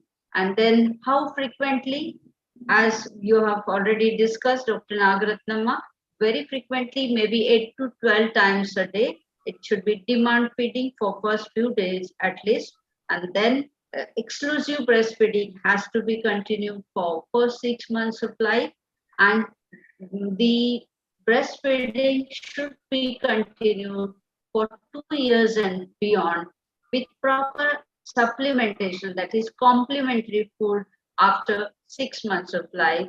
The complementary food should be solid, homemade, hygienic, and of course nutritionally adequate. So that is how it should be. Regarding the techniques, we have already said that the mother and the baby both have to be comfortable. The mother has to sit comfortably or lie down comfortably in a sideline position. If she has to sit, she has to take a back support. The baby has to be hold. If she is sidelined, the baby should be turned completely towards the mother's chest and abdomen. The skin should be touching the mother's skin. There should be no twisting or turtling of the neck of the baby, which makes it uncomfortable and the baby doesn't want to feed. So the baby's mouth, umbilicus, everything should be in a straight line. About the latching, we have already described that it's not the nipple alone, but the nipple and part of the areola should go inside. If it doesn't happen, I've already said how you have to stimulate, touch the nipple to the baby's nose, make the baby open the mouth widely, and then you put the nipple and areola. The sucking has to be effective and proper. The lower jaw should act as a, it should make a cup and should create a negative pressure. So I think these are few tips, and this is what the good breastfeeding technique and good recommendations by various organizations. I think we have tried to cover the most of the practical aspects what we obstetricians face in day-to-day practice, and I hope we could do justice with this discussion. I'm very happy about the panelists. You all are so updated about the subject. And you all are managing the patients routinely. Very experienced, expert panelists. I'm very happy to have you all. And thank you, all the panelists. Thank you, Ksoga, Nagaratnama, and everybody from Ksoga. Dr. Kasturi, Dr. Vidya, and thanks to my advisor, committee advisor, respected Dr. M.G. Raman, and thanks to Fogsi President, Dr. Shanta Kumari Madhuri Patel, Dr. Archana Verma, and the guests, Dr. Rishikesh Pai, Dr. Bhaskar Pal, and all the esteemed panelists, chairpersons, speakers, all of you. Thank you so much once again. Thank you very much, madam, for the opportunity given. Yes, for having conducted this webinar for such a long time, with so much of enthusiasm. Yes, thank you very much. Yes, thank you, Fogsi and Ksoga, for giving us an opportunity, and excellent moderation as Sneha ma'am. The cases were really of practical importance, like day-to-day practice. They are really of importance. Yes. So thank you for that. Yeah. Thank you so much. Thank you. This is Dr. Nagaratnama. All of you for giving us an opportunity to be here and share what we have learned, and we have learned a lot from you. Learning goes, it's a non-ending process. Rather, I would say I learned a lot from all of you. Thank you so much. Thank you, ma'am. Thank you, Sneha. I thank the moderator. Almost all. I thank the moderator, Dr. Sneha, for that wonderful panel, and all the panelists who gave us all the inputs and their personal experiences. Thank you, all the panelists and this thing. So now coming to the end of the program, it's our privilege to give vote of thanks. So it's my honor and privilege to give a vote of thanks because as Durgadas was treasurer of Ksoga was supposed to give this, and because of his some health problem, he could not join us. So for that, I am giving the vote of thanks. So at the outset, I would like to thank our respectful dynamic president, Fogsi Madam, Dr. Shanta Kumari, for gracing the occasion in spite of our busy schedule of FIGO meeting. We are very thankful to you, Madam, for gracing the occasion and also giving us the your words of wisdom. I also thank our Secretary General of Fogsi, Madam Madhuri Patil, and our Vice President in charge, Dr. Archana Verma, for gracing the occasion. I also thank our today's chief guest, our dynamic, bubbling President-elect, Dr. Rishikesh Pai, for accepting to be the chief guest and gracing the occasion. I would also like to thank Professor Dr. Bhaskar Pal, past president of Fogsi, for accepting our invitation to be the guest of honor for today's webinar. And also would like to thank our Ksoga immediate past president, Dr. Basavaraj Sajjan, in his absence, for accepting our invitation to be the chief guest of today's webinar. So I would like to thank our charming, dynamic chairperson of Breast Committee Fogsi, Dr. Sneha Buyar, for giving Ksoga Breast Committee an opportunity to conduct this breast disease saga of Karnataka societies. I think I am very grateful to you, Madam, for making us involved in this thing and bringing all the societies together and imparting knowledge. I think definitely, I think whoever has listened to these webinars are very well equipped with recent knowledge and also your recommendations. Thank you so much for that. My special thanks to our Ksoga patron, Dr. Hiramet sir, for his constant encouragement and cooperation. It also I would like to thank our Ksoga family headed by our active, enthusiastic president, Dr. Kasturi Donimat, for giving us an opportunity to go ahead with this program. When Sneha said like we would like to do this Karnataka saga, involving the societies, this breast disease saga, she readily accepted. She and Dr. Vidya Tobi also for being convener of this, and Dr. Bharti Rajshekhar, all the Ksoga office bearers accepted, and they said, no, Nagartha, you can go ahead. So anyway, I thank everyone for that. I'm also thankful to the President, Ksoga President, Dr. Bharti Rajshekhar, Secretary General, and also Treasurer Durga Das for being part of this webinar.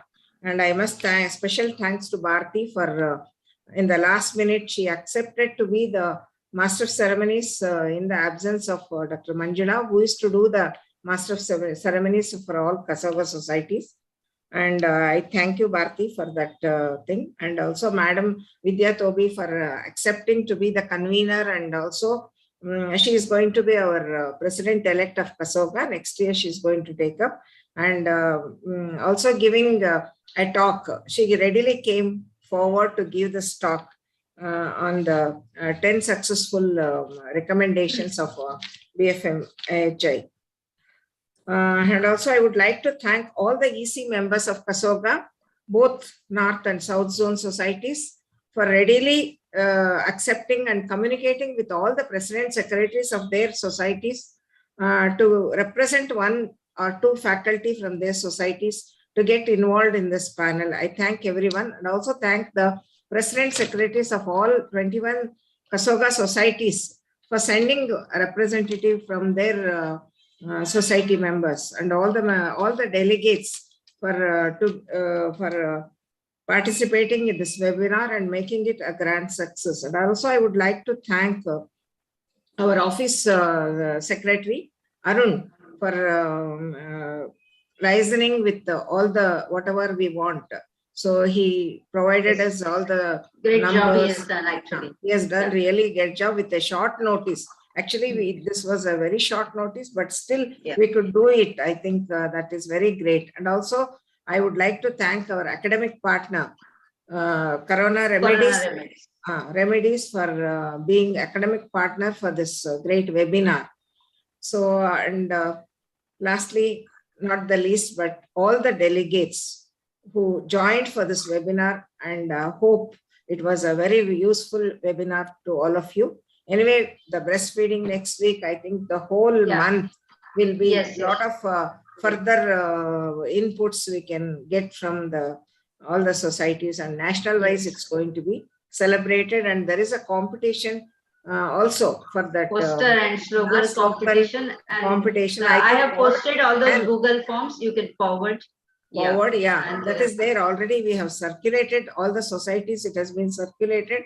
I think all of you can take part and come out with nice competition, slogans and posters. I think they can come out with that. I think. Thank you so much, Dr. Nagaratnamma. Yeah, I thank you so much, Sneha.